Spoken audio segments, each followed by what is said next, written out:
What's up, everybody, and welcome to another episode of Deckin Around. My name is Tyler, I'm Steve. and today we are beyond excited to be having Adam Wilber on the show. For anyone who doesn't know Adam, Adam is probably one of the most creative guys of this generation in Magic. Phenomenal magician, phenomenal performer. This is going to be a fun one, Steve. Dude, I'm excited for this. I really am. I've been, not in the game that long, but I've seen Adam's stuff since I've been in the game, and just blows my mind.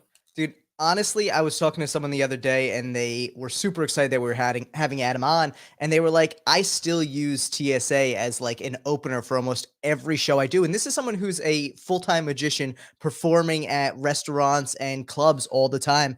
And that's like one of their go-to openers, which it's exciting to have Adam on to talk about not only the creative process and magic, but also like what it's like to hear things like that and see people out there using the things you create on a regular basis to make a living. I think it's such a cool idea.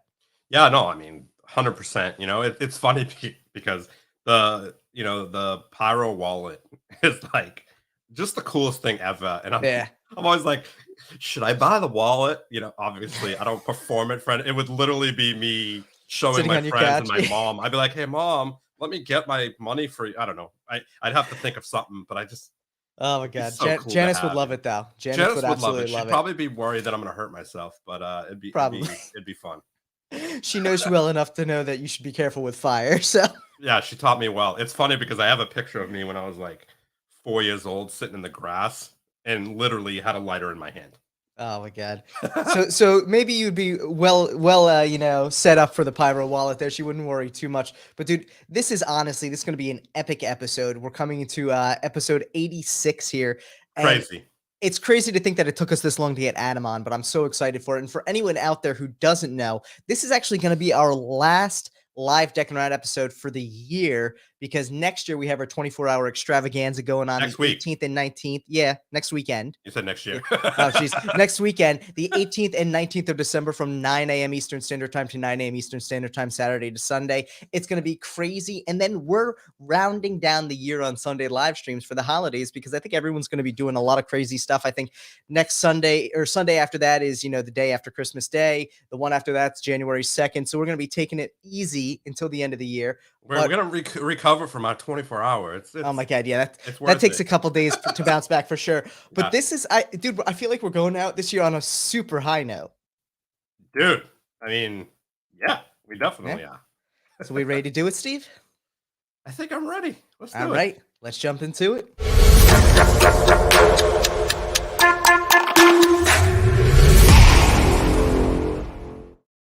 What's up, Adam? Hey, thanks so much for Adam. having me. I appreciate Dude. you guys having me on, killing some time on Sunday. I love it. Dude, Thank you so much what a for better coming on time to with us, kill. man.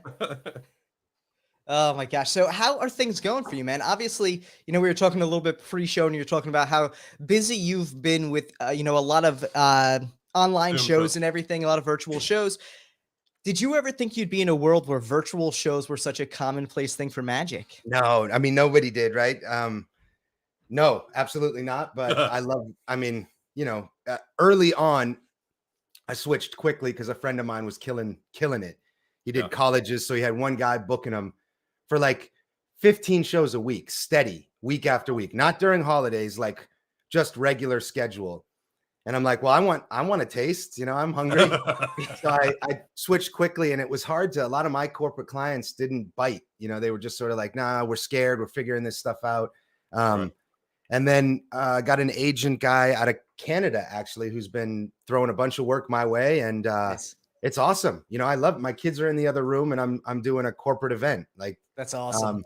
never So thought cool. it possible, but I kind of love every second of it, if I'm being honest. Yeah, dude. I mean, it gives you the opportunity. You could do 5 shows in a day if you want, which normally you wouldn't be able to do that. And you could literally do it at any time, like Yep. literally And from they your don't house. pay as much. It's a half to 2/3 of what you get. But like you said, you do 2 shows in one day. Most of my shows before, I'm leaving the state. So that's one show is at least 3 days of being gone. So I think didn't that's one think of it would my most- happen, but I kind of like good. it. Yeah.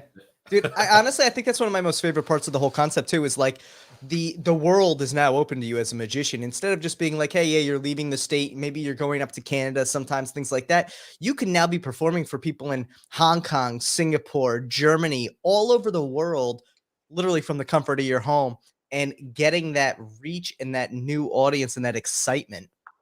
And not just the comfort of your home, but you can really, a lot of theater workers are great because they have such regulations on what goes in and out of their theater. So you get to set the scene every night.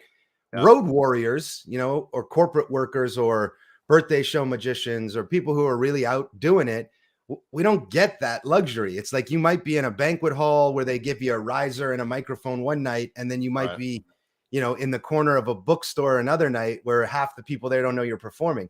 So doing it virtually, you get to control the entire environment every single show. Now you do lose the interpersonal, and obviously there's something about live entertainment that you can't replicate. But it's pretty damn close. And I was concerned is it worth it to the client? Like, can I really entertain 200 people over Zoom? Yeah. Anything you do first time, you're nervous, but yeah, you absolutely can. If you come to the show with a bunch of energy and you have a little bit of MC in you, you'd be blown away. Half these companies, they'll look at you like, how did you do that? And it's like, I just asked. I just said, turn your camera on. But a lot of them don't know how to do that. So it's been really, really, who knows what's happening. Obviously, this pandemic won't last forever. But I do think the idea of these virtual get-togethers will last forever, not on the scale they are out of like fear and necessity, but more on the scale of companies are saving a ton of money by having virtual meetings. So they don't have to pay for, airfare, for stay accommodations, per diems, like any of that stuff. So it's definitely useful for them, There are also some studies, they're elementary studies, but they're saying that more productivity is coming from the workers that normally would have been in office that have been forced to stay out. So, is that true? I have no idea, but I like to believe it is, because being in corporate America, I will say, we had our best year 2020. Sorry. And no worries. And coming into 2021, it was very interesting because we had this whole idea of, all right, we have to go back in the office 3 days a week. And a lot of people were excited to have a nice change of scenery, but a lot of people were hesitant to go back because we're getting all this messaging saying productivity is through the roof, but now we're going to make you go back to where it was lower. And it's like, all right. And we've seen a lot in the corporate world about expected attrition for people leaving because they don't want to come back, understanding that you're probably going to lose somewhere between 10 to 30% of the productivity you gained from virtual work. But there's this idea of the old school corporate culture that we can't get into the virtual world yet. They're just not willing to go full virtual. It's crazy.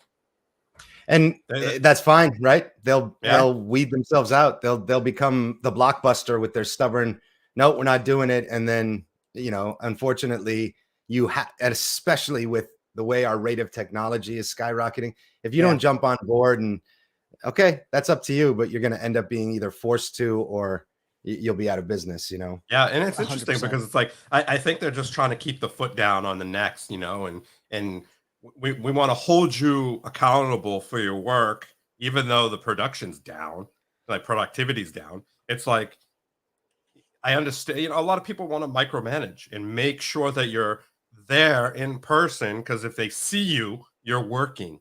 If they don't see you, they don't know you're not doing your laundry or sitting on the couch watching TV, or you know what I mean. But I like you guys said, people are more. It's also all of the logistics that go into a company. Even say a Fortune 500 company, you've got a building that houses 500 employees that you either own or pay an outrageous mortgage on. The whole infrastructure of how you run your business, that's so much scary change for a company that's already making money.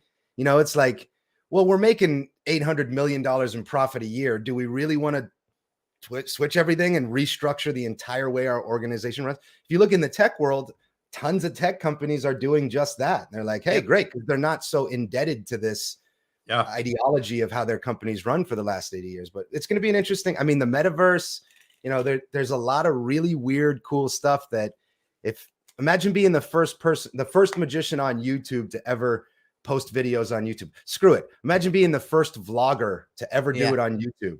Like Yeah. we're at a point right now with so much happening that if we keep our finger on the right pulses, we could be the first whatever in a entirely new infrastructure of what even the internet means. Absolutely. Dude, it's Absolutely. going to I be mean, look, making more billionaires than anything we've ever seen in our life, I think. Yeah. yeah, I mean, that's I just want to be one of them. I'll be fine with that. I mean, listen, I'm not too greedy. I just want 1 billion. I don't need 50 Exactly. billion. Hey, you know? hey guys, it is. I'm not as greedy as you bastards. I'll take a couple million. I don't even care. Let's be real. Send me a check for a couple thousand and I'm a happy dude. I'm a all half right? camper for sure too. It's crazy, and I think you hit the nail on the head there too, with a lot of it being physical real estate. You know, companies who lease space, who are able to get rid of their lease, are like, forget it. You don't ever have to come back to the office. We're saving millions of dollars a year not having this real estate obligation. I think it's a lot of the companies who own their space who are Sure. saying no one wants to buy corporate real estate right now. If we sell this, we're taking an 80% loss on it. It's cheaper for us to hold it, but we can't just have it and have no one in it. So let's get people back in. And it's kind of like a catch-22 because we are shifting from this time, and we see it in the residential world as well, like shifting from a period where everyone wanted to own a home, everyone wanted to own real estate, and now people are like, why would I want the headache of owning real estate? It fluctuates ridiculously. I can rent a house here, and if in 6 months I want to move across the country, I have nothing to hold me back. And like, I think that same mentality, that corporate mentality, needs to get there eventually, so they can say, hey, physical real estate isn't restricting our growth. It would be great to see. I mean, dude, it would be really cool to see like the first person to open like a magic shop in these metaverse spaces. Hey, careful. Don't say too much, dude. We're already working on some shit. Dude, it's going to be crazy. We to see. genuinely have some meetings lined up, but you're exactly right. Nice. The main thing is, look, the disconnect right now is that people go to a computer, right? There's this mountain of technology and information that will give you every answer to you that you would ever have in life, but we go to it. We are an entity going to another entity. Yeah. With intention. Right. We need something. We go, we get it from this thing. Once that go to this thing is gone and it's just part of us. Now, maybe that's contact lenses where you're tuned in all the time from when you wake up to when you go to bed. But when that disconnect happens, everything changes, right? It's like Amazon with buying stuff. We don't go to the store anymore. We buy it, we click it, it's here in a couple days. Now you could still have the same experience. I don't agree with this, but my thought could be, look at Fortnite. They have concerts in a metaverse, essentially, right? They have hundreds of thousands of people watch this animated thing that's not even live. It's pre-recorded. Yeah. Imagine that's live, right? And I'm like, come on into my magic castle in the metaverse, and I'm going to, in real time, do everything I could do except say, here, pick a card. That's so easy with the success of virtual shows. Imagine again the platform where you control everything from the moment they walk into your meta magic castle, and you already know ridiculous amounts of information about them because their profile is, the possibilities are endless. Now, it's not going to be magic in the sense of I went to see a magic show and I got that feeling and the hair stood up on the back of my neck, because that is you're not going to go watch Trevor Hall and see him the same way you would at Red Rocks as you would in the metaverse, right? There's something, very true. It's never going to be that, but it doesn't mean there's not an avenue to open up some really kick-ass kind of, wait, what is this? And the numbers of it, dude, my goal is really to be very front edge on something magic related in the metaverse. Because I think, Facebook's dying. No, they've quietly been building the next huge thing. Yeah. Otherwise, they wouldn't have invested tens of billions of dollars in it, right? They're not dumb people. They might not be good people, and the stuff they create might be addicting our youth to the point of destruction. I mean, let's be honest. Anything at that magnitude, you can't be good people behind it. Yeah. When you get there's always that cap of like, are you selling your soul to get to the next one, or are we going to stay a human? Yeah. But I am excited. That's the only reason why Deckin Around is nice and chill right now, because there's good people behind it, No selling of the soul. Yeah, we haven't sold our souls yet. Yeah, maybe the right offer just hasn't come along. Exactly. We're waiting to episode 200, so we got a little while. But yeah, it's crazy to think how much we're on this huge paradigm shift, and I think it's really going to be interesting to see. And I think a lot of people are still very nervous on it. I think it's great to hear that you're so interested and intrigued by this whole thing, because I think so many people are still in this mindset of, I've heard of the metaverse, but I have no idea what it is. Or I've heard it in passing, but it's just a passing fad, things like that. Like, and you know what, though, at the same time, we see so many companies. You brought up Amazon. Remember when Amazon was thinking about trying to do drones for shipping? Drones. Yeah. And like in some areas, it actually worked out and they still do it small scale, but they realized very quickly that it wasn't feasible the world over. That's the other big thing people don't realize is these huge companies, for every one thing that blows up and does great, they're trying 100 things every single day and ideating through everything to the point of failure on 99% of it for that one big thing. And that's, I think, the other great thing about this day and age is if you're a creator in any capacity, it's worth the risk to get involved in all of these new technologies in case one of them takes off. Exactly. I mean, they showed a video the other day of people talking about the internet in 1990s, and it's hysterical, Oh my right? God. I mean, imagine some guy posts a video on a you take a video and then share it on an internet thing so other people can watch it whenever they want for free. That's Yeah. ridiculous.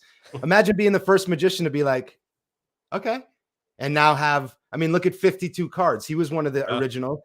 Yeah. He's made an entire career out of being the first. He's very Yep. talented, but you don't even have to be. As long as you're the first doing Yeah. something different in imagine being the first TikTok magician or the first Instagram magician and really just focusing on it. You just need one to hit and hit Yeah. big, and it Yep. changes the trajectory of what you're doing. But there's never, ever going to be a replacement for here's a card, put this in your hand, think of another card, and now it's that card.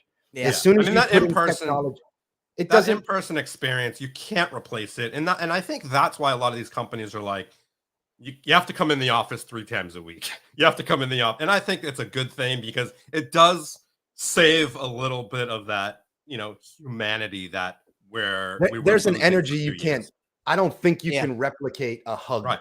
Right. The You social see side of Susan it's tough to on beat. Monday. Yeah. You know, Susan's son is having a hard time, and you give her Yeah. a hug at the water cooler.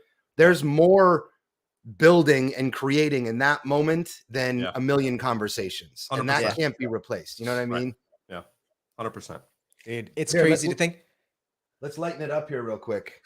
You I'll show you a card trick. All right. know let's card check it tricks? No, I'm just kidding. out. You know card tricks. I all just learned this one. Yeah. Actually, I Nice. learned one. Awesome. So here we go. Mixes and shuffles, all the good stuff. And I'm going to try and find the 4 aces. We'll start with the first. 1 second. We'll Oh, do 2 at the stop. same time. There should be 2 and 3. right. And the That's last. awesome. Shoot. All right. Watch the 7. We'll change it to the last ace. Nice. Clean. Ah, I love So it. watch the Baller. 4 aces. Here we go. I'm going to turn them face up to face down, but you're not going to see it happen. So this is called twisting. Most people know this, but one at a time. We'll start with the ace of, well, I'll show you. They're all face up. Ace of hearts face up, spades face up, diamonds, which is my favorite, and clubs. They go from face up to face down, but without this motion. There's the first. Ace number 1 has gone face down. We'll do it again. Just a shake. 2 have gone face down. That's ace 1 and 2. Watch the ace of clubs. 1 finger and a snap. That should leave just that ace of diamonds face up. Last but certainly not least, that's all 4 aces have gone face down. That's the easy way. The hard way is reversing that. One of the aces goes face up, and it's somehow with the 2, 3, and 4. I cheated. I put 12 cards down. Ace number 1's right there. Ace number 2's 13 cards away. That's ace 1 and 2. The third ace we know is with the 2, the 3, and the 4. The fourth ace, we take the third and rip it, and we get all 4 aces. Beautiful. go. Oh, damn, dude. Yeah. That See, was that would play- amazing. That would play beautifully in the metaverse, you know? Dude, that would, though. People would love that. And, like, that's what I think is so great about it. Like, getting on that first mover advantage there, like you said, 52 cards can't be beat because he was one of the first. Like, that's the smart way to go about the world. I think anyone out there who's trying to get into the creative space, early stage, if you can figure out platforms that are going to blow up or that you believe in, get involved in them. Go heavy. Also, the other great thing, you look at, a lot of people out there like Gary Vee. Some people hate him. I don't know if you've ever listened to any of his stuff, but the idea behind, you don't have to hyper focus on one thing early stage, especially if there's competitors out there. So you think of like back in the day with Vine and Instagram and all these places that are getting big. Vine obviously went the way of, the dodo there, but you now have Instagram, you now have TikTok coming of it. a lot of the people who got big on those platforms were on every single platform, putting out all the content they could in hopes that one of them would blow up. And that's how you end up, how a lot of these old school YouTubers got big. It's how a lot of the big names on Instagram got big. A lot of how the people on TikTok are now getting big is putting that out there. Logan's the biggest out there, and he's on every platform. He even makes jokes about it, going, oh, I hate TikTok, making a TikTok, right? He gets it. Real quick, Joseph Jones, no tape. He said a nice rip at the end to justify the tape. No tape. No double stick on that one. You love when people throw stuff at you, and you're like, I just had to throw it out there. No, that's no, not my effect. That's a Bill Malone effect, but no tape whatsoever. That's funny. Dude, I always say the safest thing is not say anything, because when you say it and it's not that, then you're like, damn, The best is my Penn Teller Foolish performance is just about to hit 16 million views. And the only reason, it's the most viewed under Shin Limbs, but the only reason is because of so many people guessing incorrectly and the comments blowing up the algorithm. Isn't that amazing? That's funny. I love every second of it. People are either talking trash about me, thank you, to spell my name right, or they're guessing an incorrect method. And the best part is the very first line of the description for the first 2 years it was there was a link to the exact method that you could buy on Illusionist. So people are guessing this wrong, having long, like 15 chain arguments. And the answer's right there in front of them. It's hilarious. That's so great. Dude, people do not even look. They literally don't read right below the video. It's hilarious. Exactly. Well, and yeah, I mean, we've seen that too. It's amazing the amount of times. And for anyone out there who knows, I will throw this out there. All of Adam's links are in the description below. So if you're not following him on Instagram or YouTube or any of these places, make sure to click the links down in the description below. That being said, 2 people will look at them. We've done surveys in the past with it before, being like, does anyone read our descriptions? And like one person will message and be like, I read your description. I'll be like, you're the only one. Thank you. But it's so crazy to think too, how much that negative engagement, we'll call it for lack of a better term, that those guesses that are wrong or anything like that has actually worked into the social media presence now. People intentionally do things wrong to get people to basically come on and be like, you did that wrong, because people don't realize like that engagement, positive or negative, the algorithm doesn't care if it's a thumbs up or a thumbs down. Right. Like they'll spell names wrong. Dude, they'll say things wrong. like literally, so people here's a great example for it. We have a short that performed mediocre when it first went live, and it's Steve putting together a $50 coin puzzle, but the title and the entire video, Steve calls it a quarter. So maybe about 6 months ago, so maybe about 6 months ago, someone goes, this is the funniest quarter I've ever seen. Someone's like, I'm pretty sure that's JFK. That's a $50.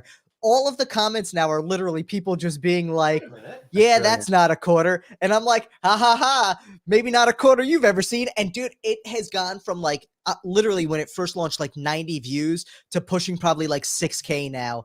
And it just keeps going up because people see it and they're like, oh, dude, it is a $50. I just realized that. That's the funny thing is I bought the quarter, but I got the $50. But the unintentional aspect of it, that's funny, is that people have this, like, people have developed this urge now where on the internet, they have to be the one who says, ha, this is wrong, or no, you meant this or this and that. Even if a million other people ahead of them have said the same exact thing, it's this like feeling of like accomplishment almost, It's funny. Well, you know what? Instead of like literally doing clickbait titles now, people just doing, incorrect titles or whatever. Purposely misspelling stuff, all that stuff. It's interesting to see, and ours was unintentional there, but it killed me. I've had ones where I'll Joseph Jones says your stuff is so gold. Thank you, dude.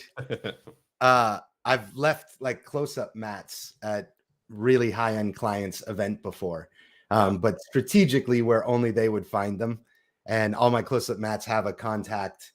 And it's just so they have to reach back out after the event. It works like gold, dude. It seems like an accident, but no one's going to use a big close-up mat. And on the back, it says, please contact if lost, blah, blah, blah. Nice. And more often than not, the main person will call and say, hey, I have this thing. And now I get to send them a prepaid package to send it back. Or, hey, next time we work together, I'll grab it. So intentional accidents, That's it's cool. like, oops, follow up though. Dude, with that said, I've lost about 3 close-up mats where I never heard back from them. So it's like, Dude, that you know what? It's calculated risk in that sense, and you know Exactly. sometimes you got to play it. You can write that off. Yeah, Yeah, that's not a exactly. cheap write-off, but it is what it is. Yeah. Dude, that is too funny though, and like that's almost the new business card now. Like I think that's one of the most interesting things. I was actually going through Instagram earlier today, and I got like a story ad, and it was like, if you're still using business cards, throw them in the trash. And it was one of those ideas where it's like an NFC business card where you tap into your phone and it gives people your information. And there's a ton of apps like that, and there's the those little like pop things that you can do too that have all that. But the idea still that like business cards are the best way to capture someone's, you know, remembrance of you. It's such a fading kind of thing, but I love how technology is still trying to keep this alive. When in reality, like you said, you know, you leave a memorable performance plus a reason for someone to follow up, and 90% of the time they're going to want to follow up because they're excited by it. It triggers that whole memory of the experience itself.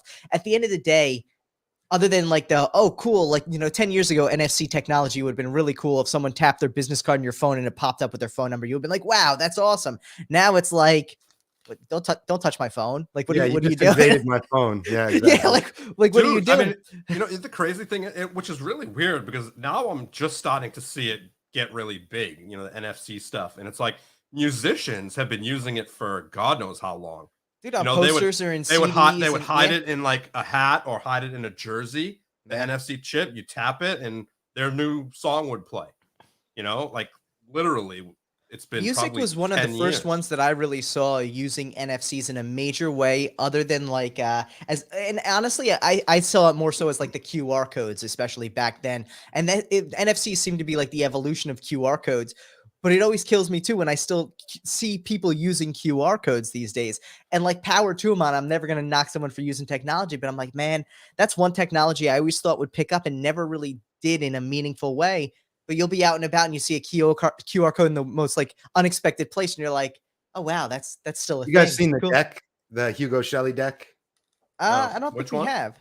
It's every card is chipped. It's pretty dope. Oh, that no. is really dope. So there's a That's reader, you know, either in your box or under the table. And Yeah. once you place one card on it, That's it's sick. this is the Wow. card. It's like That's $700 dope. bucks, but yeah, it's cool. Dude. I mean, obviously situational, right? You got to set the stage properly to make it not weird, but Yeah. Yeah, when No, that I first mean, came out, it was super cool. that sounds dope. I It mean, was like 4 years ago that came out. yeah, I mean, here's the thing, you know, you have people that are like, first ever, and it's like, no, bro, no, someone did it. You know, Tigger's asking, so they're basically little flat chips that you can put inside of things that will store information. So you could layer it inside of a business card, and anytime a QR or a NFC reader, which almost all iPhones and stuff have now, it's like scanning a QR code without having to scan the code. Yeah, near field communication. It's actually a lot of what original systems like Apple Pay or Samsung Pay were based off of, was using that near field communication to communicate to the, it's actually same technology as tap to pay with your credit cards now too. It's all NFC, near field communication. That's a little more encrypted. It's probably like NFC 3.0 versus, you know, the original stuff. But it's really interesting. And the funny thing about it too, like you said, the deck's $700. The chips themselves are a dime a dozen. Yeah, But they're the like actual 7 process, cents, something like that. yeah, but the process itself to put them individually into the cards, make sure the cards line up, Exactly. that's where the cost probably comes from, that one. Yeah. And like, no one's going to sit there and be like, oh, I want to do this for myself. You could do it for yourself for $30 probably. But at the end of the day, do you want to sit there for 40 hours peeling apart cards to glue them back together, making them look like they haven't Dude. been tampered with? Like, Right. ugh. you're talking to Adam Wilber. No, trust me, we've for played 40 with it. hours. If we hadn't have seen, when I was at Illusionist, we bought and sold those insight decks, I think he called them. And they're just, you know, there's not enough magic. A marked deck does the same thing, right? It's not that advanced where it's like a marked deck for $30 or this thing, which I guess, you know, the way that I'd see this thing really working is that the reader was in the deck itself. So when one card is removed, there's then an earpiece that tells you that card. That to me is like, okay, not peeking anything, no, it's all contained into this. But again, just force the damn card, right? Like how far, what's the payout of what you're actually trying to accomplish? People want to do stuff without doing stuff, right? People get lazy. They're like, okay, how can I get to point B without even having to think about it? I just want to literally, if someone, pulls out the card and it tells me in my ear that the ace of diamonds is pulled, like you could also just learn, right? The classic force and get the exact same effect. You know what I mean? Well, there's a little bit more, like, obviously, you got to communicating and everything. So it's going to definitely be more of an effect, So I think this goes back though to the discussion earlier about like socials and everything. The way it impacts the way we think these days is so many kids want things to be instant. You want that instant gratification, but you also want to do as little input as possible. They want to automate magic almost to some extent. And it's interesting because there's two ways that can kind of go. You look at like someone like Mario the Maker, who has that like robot that does magic. Coolest thing I've ever seen. Like absolutely amazing way to bring programming and automatons to magic and make it fun. But the purpose behind that isn't to be like, oh, let me gain glory from someone else doing magic. It's like, look at this whole cool process. Then you have this idea of like someone who's going to go out there and want something like an NFC deck isn't probably going to want to learn how to force or do passes or things like that. They want the next big thing that's going to blow up on TikTok. And that's where like, it's an interesting kind of mindset, because this is almost, as much as it's like a great unexplored horizon for the world in general, this is almost a pivotal moment for magic, where it's like, do magicians become people who use the next big gimmick on Instagram and TikTok until the next big thing comes out and keep doing that, and less creators are building that? Or do we see like a resurgence in the creative side of it and using technology where it is valuable? It's like, well, it's art, right? So magic's art. It's the same thing. You've got realist art paintings, then you've got people who duct tape bananas onto walls. You've got, there's a million different kinds of artists, and it's at the end of the day the exact same with magic. If you can find an audience for what you're doing and you're making them happy and you're putting smiles on their faces, how is that wrong? No, it isn't. Capacity, So people say, oh, people expose magic, don't you? Look, man, I work for corporate America. There's no one on corporate America that's going to go, oh, I've seen that on TikTok, because I don't do it the same way. And even if they had seen it on TikTok, I'm not entertained or hired to sit there and fool a camera. I'm hired to make the people in this audience laugh and clap. Yeah. So people exposing magic on TikTok does not affect me making people smile and laugh. Yeah. Now, if I was a visual, I mean, I just don't get the idea of people being so upset. What I do understand is if I sell a trick for $15, somebody then takes that trick and then goes on TikTok and says, hey, this is how this trick works. Right. Yeah. You're a dick. That's as simple as it is. You're just a prick. That's not the majority of people. The majority of people are trying to make entertaining content. Yeah. And just like one artist might, use stencils and spray paint and another might use oil, people may argue that the expert oil canvas painter is a more skilled artist because that's technically harder to do. The graffiti guy with the stencil may have a much bigger following because he's more appealing. There's nothing wrong. It's both art, right? Yeah. So I think creators will keep creating. It sucks that people steal creations. And in the magic world, because it's intellectual property, it's a lot harder to patent. There's not enough money for a patent to make sense. We're not Apple where we can patent and go fight them in China. If China rips it off, you're either getting a lawyer in China or you're dealing with it. So a patent means fuck all in our community, because you're not going to hire a lawyer to go fight them in China. You're just not. No. Yeah, so not for what you're making on it. Look at John Cornelius, one of the best creators to ever even think about magic, gave up magic because back in his day, before the internet and before YouTube, he was getting ripped off so much that he said, forget it, I'm not doing it anymore. Yeah. Sean Farquaad just posted something. This guy on China's Got Talent used his book test that was a clear ripoff from China. Sean Farquaad offers his book test in Chinese. And it's very fairly priced. Yeah, I think it's like $30 or something like that, right? So this guy saved what, $10 and went and did it on the largest stage in China. Adam, you hear the guy that won Italy's Got Talent with Shin Lim's Dream Act, yeah. Dream Act. Yep. Uh, Now, I mean, in it's crazy. fairness, Shin markets that and sells it. There's Yeah. nothing. If he bought Shin Lim's Dream Act and went and won Italy's Got Talent, kudos to Shin and to him. Yeah. If he went and bought the Chinese version and went out with a deck that was clearly a knockoff, dude, that's just common sense. That's the thing is, people don't understand. In China, from my understanding, it isn't wrong to steal and make something for cheaper, right? So the mentality, the cultural mentality is, if I can take what you made, make it for less and sell the same thing for less, I've innovated on it. Yeah. So it's not wrong. And I think that's why somebody could go on the biggest stage out there and not think, maybe I should float the $30 so I don't look like an asshole. Because he doesn't know. This is all opinion. I'm not saying this is fact. And I'm not trying to have it come off as stereotypical of any sense. It's just, I've been in the networking and the manufacturing market of China for 10 years. And there are conversations I've had to have with very wealthy business owners to say, no, we can't take that and just remake it, because that's not ours to take.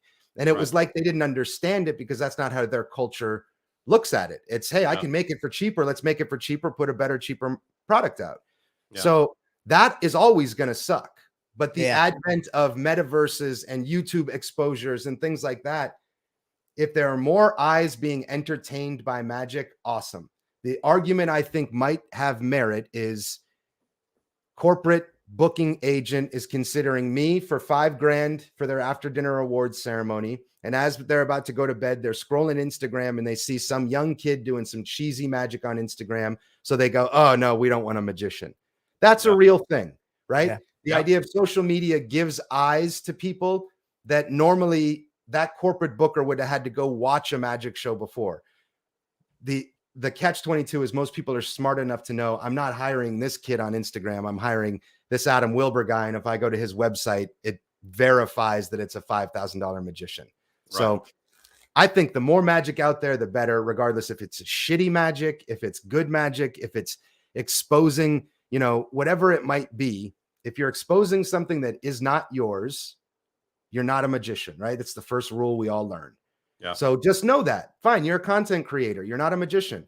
But don't go to a convention and call yourself a magician and expect people to look at you with a smiley face, right? You've crossed the line, which is fine. You've got 10 million subs or whatever it is. That's the line you wanted to cross. Awesome. Don't show up at Magi Fest expecting to have a bunch of friends that respect what you're doing. You know what I mean? Yeah. No, for sure. 100%. Then again, though, they may show up at Magi Fest just to troll it, and that's some great content creation for them still. And that's the whole thing about it. It's this weird kind of new world we're creating where, not everyone falls cleanly into individual buckets. And I think the humanity as a whole is going to need to start kind of dealing with that. But hopefully at the end of the day, the positive outweighs a lot of the negative that's out there with all of this. And it's funny too, because you even think about it, like we see it all the time when we're dealing with things like Alibaba. You'll see like 38, and it goes to your point. You see 38 different places manufacturing the same thing and trying to undercut each other by a penny per unit. And you're sitting there and you're like, all right, well, where's the original? We have this mindset. We're like, all right, well, who's the original one? Let's go to them because they did it. Let's get them this business. Where a lot of the rest of the world isn't looking at things like that. They're saying, okay, where can I get this? For the they will. They'll only buy one or two. Pyro was on Alibaba. And if you bought Pyro and the Alibaba version, you would never buy from Alibaba again. Right? It's burning people. They're falsely advertising. They're taking the same thing. So people make that mistake once or twice. That's why physical products are so predominant in the magic industry today. It used to be downloads and DVDs with LNL. You can't do that now. As soon as your thing's on, there's some guy who's got 12,000 views on him exposing my splits project. If I sold 12,000 splits projects, that would be the most money I've ever made on a magic trick. Myself, not with illusionists, but for myself. And this guy goes on and exposes my idea that I spent a long time on for free to 12,000 people. That sucks, right? I'm hoping, I was just talking to my business partner today about this. NFTs, regardless of what you think, I think at this point are a scam. And if you have a big enough following, you can convince your following to buy into this. Great. But 100%. I think the reason we're hearing about them so much is because it's a new. Here's what I'm hoping. NFT gives you the rights to digital currency, right? So I make a splits download. And if I put out 2,000 NFTs for this split download. So if you buy this NFT, you get access to the information. My intellectual property can be yours. That's all well and good, but you can buy it, Tyler, and then just put it on a hard drive and send it to Steve, right? Yeah. So until every single person who is signing on to the internet has their own profile, right? So let's say with Web3, no matter what device you're on, your homie's computer, your cell phone, or your laptop at home, it knows instantly that this is Adam Wilber. And Adam Wilber's NFTs, like signing into Fortnite, you can only use the skins that you've purchased. You can't go find them somewhere else. Imagine if the internet, the new internet, becomes something like that, where they can actually track what you are allowed to have on your device and listen to or watch.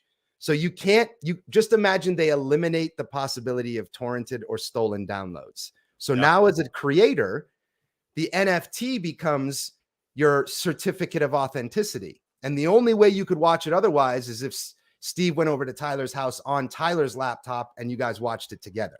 Yeah. That will revolutionize everything. The magic industry, the music industry, the movie industry.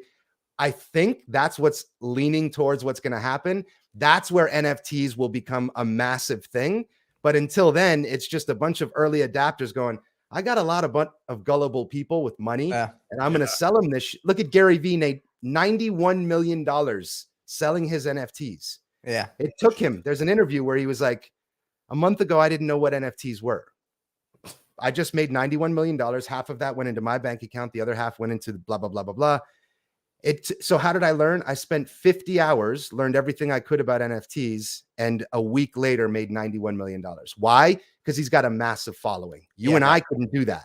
No. But if you do have that massive following and go, here's my NFT, and 100,000 of them give you $200 for it because they like you and they can trust you.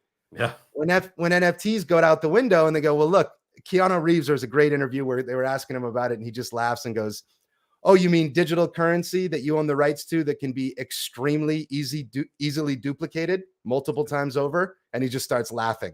Yeah. And it's like, that's what NFTs are today. Yeah. So the crazy thing for me is like when I see someone putting up, artwork, the digital artwork, and they're selling it, I'm just like. But imagine if you were the only one.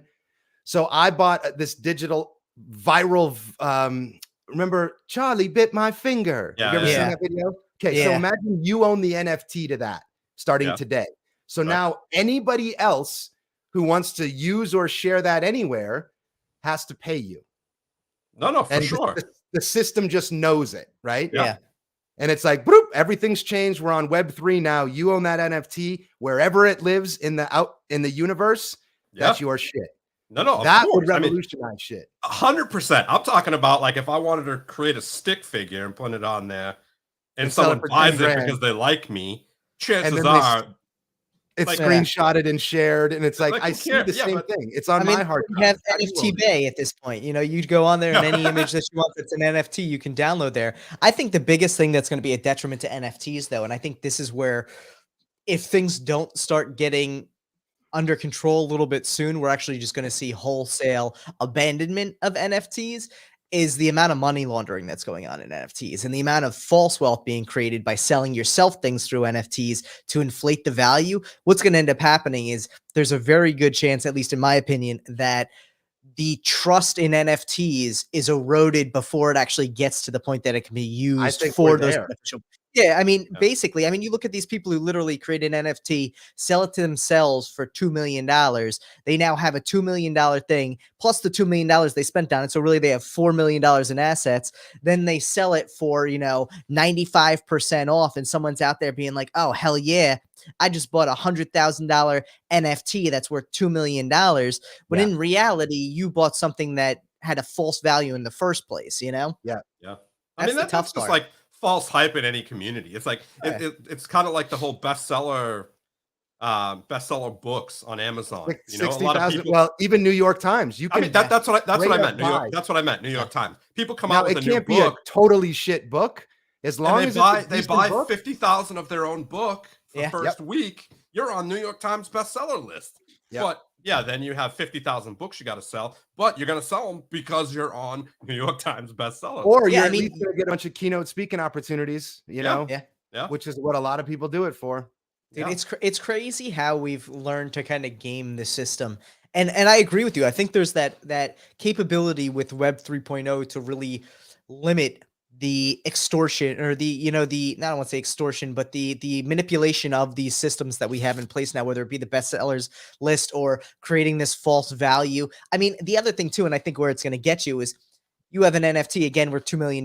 You sell it to yourself for $2 million. You now have $4 million in assets. Wait till the IRS starts knocking and you got to explain how you don't really have $4 million in assets. That's going to be, I think, where people start getting Yeah. screwed with it. And people maybe that helps, you know, minimize the amount of kind of scam activity within it. But for right now, it's the Wild West. And I love that aspect of it. I love Same the here. fact that it's the Wild West because it can evolve into whatever it's going to be. But It I'm also means there's more opportunity than we could even fathom. 100%. Stupid dream that you write down and put a little bit of time, energy, and sweat into could turn into a multi-billion-dollar career for you, right? Yeah. Dude, And No, now, it's true. like- obviously, that's pipe dream. But in what I do, my line of work, that's all I do, man. I try and fucking solve problems and invent new things. So imagine being like, here's the Wild West where everything's digital, which means guess what? Doesn't cost too much if you know what you're Yep. doing. Yeah. And go at it, figure it out. Like it's an exciting time, especially imagine being that smart at the start of .com and just being like, cool, I'm buying Coke.com, Pepsi.com, Pfizer.com, and I'm sitting on them. Yeah. Why? You'll see. You know what I mean? Yeah. Dude, and there, I mean, there was that whole lawless era too, where Yeah. people were making hundreds of thousands Dude, of dollars I have a selling friend domains. who's worth hundreds of millions of dollars, and his income came from buying early adopting URLs, Yeah. spiking their ranking back when you could really manipulate it, Yeah. and then selling them for stupid amounts of money. Yeah. You The can't do that companies that- anymore. No, Fortunately. no, and I mean, even with like the corporate stuff with the trademark, now you just go to like the you go to Whitebow and you're like, hey, I own the trademark in this, and they're like, all right, we're gonna transfer the domain from them to you. But like, it and took a that's long time to get there. it Yeah, really did. yeah. And dude, there were people who were doing crazy stuff with it. I actually know someone. I used to work with a guy who was like, oh yeah, I own like off-brand Amazon URLs still, and I'm like, why would you do that though? You can't make anything on it now. And he didn't realize that. And I was like, yeah, dude, that era is long gone. And not to in any way promote, drug dealing or anything out there, but the guy who started Silk Road saw a niche with a new technology and made hundreds of millions of dollars, which all was eventually seized. That was, yeah. But like at the end of the day, Yeah, let's like throw that caveat in there. He didn't get to yeah, keep which it. always again, like by no means am I saying go out there and become an illegal kingpin. You're gonna get caught, especially in a digital age when it's easier to catch you. Exactly. People like blockchain can't be. If you're telling the IRS you have $4 million of something, you still have to prove where it came from. You don't get to say, "Oh, it's in blockchain." You can't. That's not how it works, guys. If anybody out there thinks that there aren't asset teams within the government, in the FBI or the NSA or the CIA, whose sole job isn't monitoring certain blockchain addresses that they know are tied to illicit activity, you're living in a Also, hole, because it's almost just how it every is. wallet you buy now, you have to show proof of identification with a photo ID. Why do you think that is? Yeah. Isn't blockchain about anonymity? And well, Not now anymore. not in the US. In the US, if you want to open a wallet, you're pretty much going to have to show either a passport or a photo and prove that it's you. Yeah. Okay, why? Someone's tracking that, you know? Of course. They're tracking even if- everything. Even So, if you go okay. to an exchange outside of it, though, and you want to bring it to a US bank account, you still need to do the same thing. So you can't even go to like, if you went through a VPN to set up a Binance account via China, you try and withdraw to a US bank account, you're either denied or you still need to show government ID. It's crazy. I mean, So- at the end of the day, there's a great book called The Future Is Now, I think. Just find out what a lot of people are struggling with, and how can you, with what you're good at and passionate about, help them. Yeah. If you figure it out, not everyone will figure it out. Most people won't.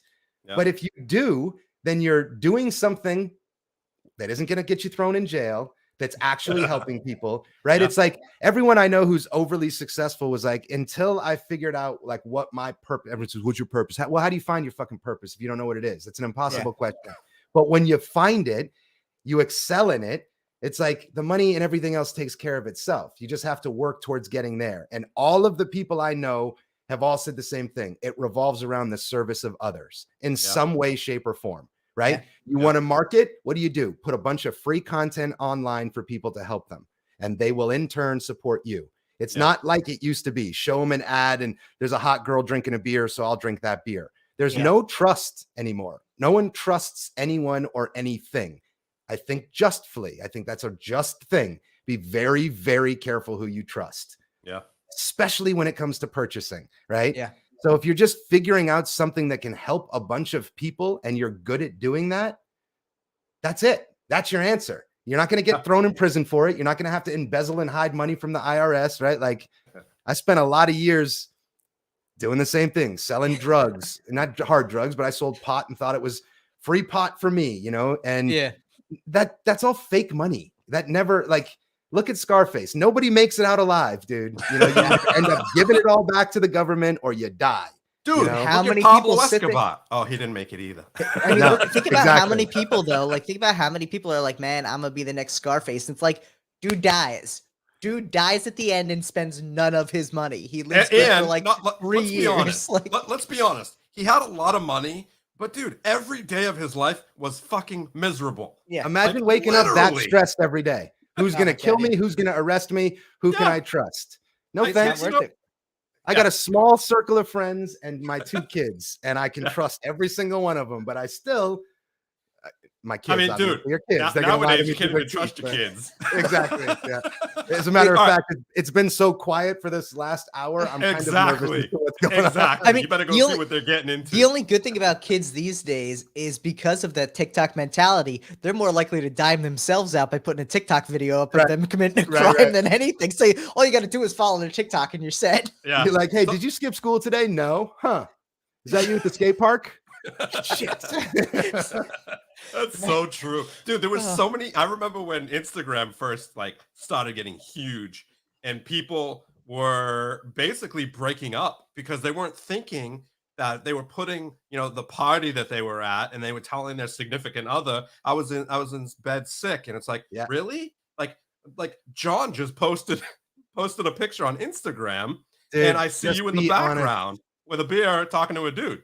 Like it's like everything. I've had friends that lost relationships because okay, I love you, good night. They'd say they were going to bed, and 3 hours later they could see they were online on Facebook. Like, it's just be honest, right? It's so easy to lie and think little white lies, but at the end of the day, they call it a web of lies, right? Because you got to remember every single one of them.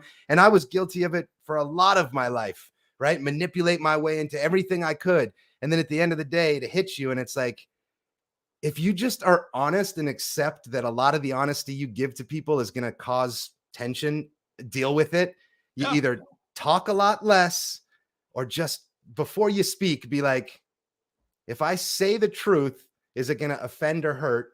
Yeah, probably. Then I'll just shut the fuck up. You know, like I won't say anything because at the end of the day, we don't always have to be right. And even when you are right, the person in front of you a lot of times will not accept that. They have to convince themselves of it. So it's like, so much wasted time and energy on trying to either convince someone of your point or lie yourself into a situation that makes you feel better. And it's like, I mean, what it comes down to is it's always ego, right? You know, let's take Tyler and I, for example. We're both alpha males. He's from fucking New Jersey. I'm from Boston. You know, so it's like you have 2 dudes. A bunch of New Englanders. I love it. Yeah, right. We just butt heads all day. It's great. We have 2 dudes who are like dudes, you know, so he'll have his point, I'll have my point. They're totally opposite. Maybe they're the same, but just because I'm Boston, he's close enough to New York that we just don't want to agree. But like, we understand that when we do clash heads, we say our fuck yous, and then a second later, 5 seconds later, one of us will be like, you're totally right. Like, I'm sorry. And I think what it comes down to, and you know, I don't want to be sexist or anything, but in a guy's mind, we have to be like, raw, you know, like, I'm right. It's the ego. It's macho. It's, you know, and I think, like you said, it's all about being truthful and honest, where it's like, if you own up to it, the time that it's going to take to get back to normal is going to be way less than lying and then getting caught. Whatever I'm taking this course right now called Waking Up. It's a meditation course, right? Yeah. You meditate or don't. I don't give a shit. I do because it's fucking amazing. Yeah. But this course, meditations, whatever, you sit there. But this course is called Waking Up by Sam Harris. And the first like 30 days, you know, and I've meditated for years and years and never got the like epiphany moment, right?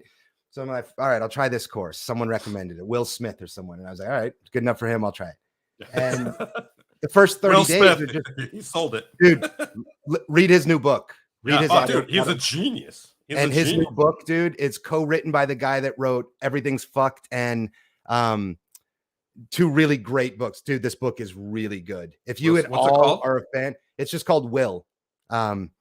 It's really, but get the audio because he reads the audio. Nice. It's a 16-hour book. I finished it in 24 hours, straight up. Nice. I was traveling, but still, I couldn't put it down. But Awesome. the point, this waking up course is very much about like how instantly we go for, like in most conversations, people are just waiting for their turn to talk, right? Yeah, so they're not looking at listening. you. They're hearing, they're not listening. Exactly. And that little disconnect where you actually put yourself in the moment and hear them, if you let yourself do that and eliminate the when do I get my say, half the stuff you would normally say doesn't get said because you're actually listening and you can be empathetic. And instead of trying to solve their problem, you can just be like, you know, the wisest men say the least. And it's like, no one wants your fucking advice unless you have an actual, like if they come to you and say, here's my problem, could you solve this? Help them solve it. Yeah. But 90% of your conversations are people who just want to be heard. And for you to sit there and be like, I feel you, man. Dude, how old are you? 40. So I'm 46. You know, so we're all of us three around the same age. It literally took me 32 years, 33 years to realize when my significant other was coming to me to talk to me about something that I don't have to fix it. Yeah. Yep. I just have to fucking listen. Yep. You know, and just literally just listen instead of trying to be the fucking fix it guy and just listen. That fixes it. And not listen going, why is she? So I used to always go, okay, why is she saying it? Why? What does it really mean? So she's talking about her boss. That means she's pissed about. Fuck all that. What did I do wrong? What did I do wrong? Yeah, exactly. And you're right. Just being there, going, yeah, I got you. Now that doesn't mean don't ever give advice, right? Like, but Magic World's a perfect example. I'm a firm believer that you should never give somebody constructive criticism on their magic trick unless it's asked. Yeah. Because if you give it to them when it's not asked, they're not going to take it. Yeah. It comes off as offensive. Yeah. And a lot of people are in a state where they are either building it or they know it's not done. But so many magicians are so quick to be like, oh, that's cool. But, and it's like, I get that you're clever and I get that you could add something to it. But if it's not asked of you, shut up. Yeah. Right? Like, I mean, it's all worth. It's like a lot of people, and you know, this is sad, and I understand, and whatever they go through in their life, I think it's a way of showing their worth and their intelligence by saying they know, you know, and trying to be included, you know, whether it's in their, you know, past life, you know, not past life, but current life, but past life when they were younger, and maybe, you know, going to their parents and trying to say something their parents said, shut up or whatever. So they're always trying from that point to kind of prove that they're worth and they're smart and they understand. And I think that carries into all areas of their life, which is definitely not beneficial. But that's the only way they know, because they're constantly trying to take back those years of feeling inadequate, right? I think critiquing, I don't mean like if I post a coin routine and someone says that was beautiful, oh, it might be really dope if you ended with X, Y, and Z. Cool, man. That's your honest feedback, and thanks for the advice. I'm talking about, hey, you flashed here, here, and here. Right. Yeah. That kind of stuff. It's like, dude, you're trying to, or if you do this, your Erdnase color change will be better. Right. You know, and I think those kind of things. Who... Go ahead. Those are the things you send a message and say, hey, could I give you, do you want 2 cents on the Erdnase? Allow the person to ignore that comment if they want, right? Allow the person to, because some people are so new and just learning that a 60-year-old magician saying your side steal flashed is going to deter them instead of inspire them to practice, right? Yeah. So I get really sensitive when I see people picking on kids or even adults who are posting videos that aren't great, right? Dude. Now, should you be posting it and exposing? No, but they're learning, and give them if you're going to say anything, it has to be a compliment, right? If you want to change someone's mind, you have to get them on your side. So to say your color change looks like crap, you should go study, maybe not that harsh, is a lot different than saying, oh man, that was great. The best color change I ever saw was Di Vernon's version of it. You could find it here if you wanted to check it out. Right. It's the same thing. It's just saying it as a nice human being, as opposed to, I know how to do it better than you. You know what I mean? No, 100%. You know, it's kind of like a lot of young girls in our community, you know, the cardistry and magic community. Not only do they get dudes emailing them about their looks and all that stuff, but they also get those responses on when they're practicing, when they're doing the same trick, learning it. And literally, Tyler and I have been in the community for 2 years now, and you know, just around 2 years. And dude, I've seen four very talented women at cardistry or magic that have literally pieced out. Yeah. Literally pieced out because people are assholes.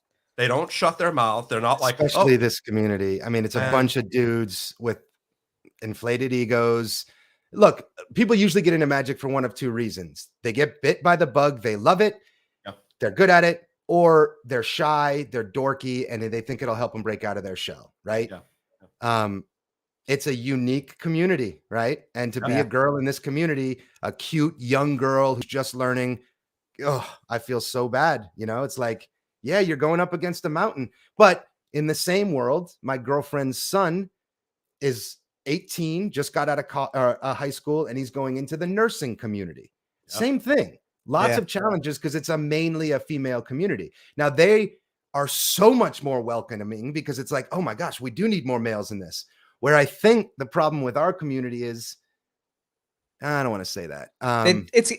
There's a lot of gatekeeping in there, and there's a lot of like, I don't know. I mean, I've seen like both sides. I'm sure all of us have seen, you know, both sides of it, very polar, where it's like, oh, you know, women just aren't as good at magic as guys. Or like, I mean, we see it in cardistry a lot too, where, oh, women only do X, Y, and Z. And I think a lot of people don't realize that, you know, like you said, people who are posting things where they're practicing, like there's this mentality in this day and age that like social media only shows perfection. And a lot of people out there want to show the imperfection of the journey to get to perfect. Where I've come from. Yeah.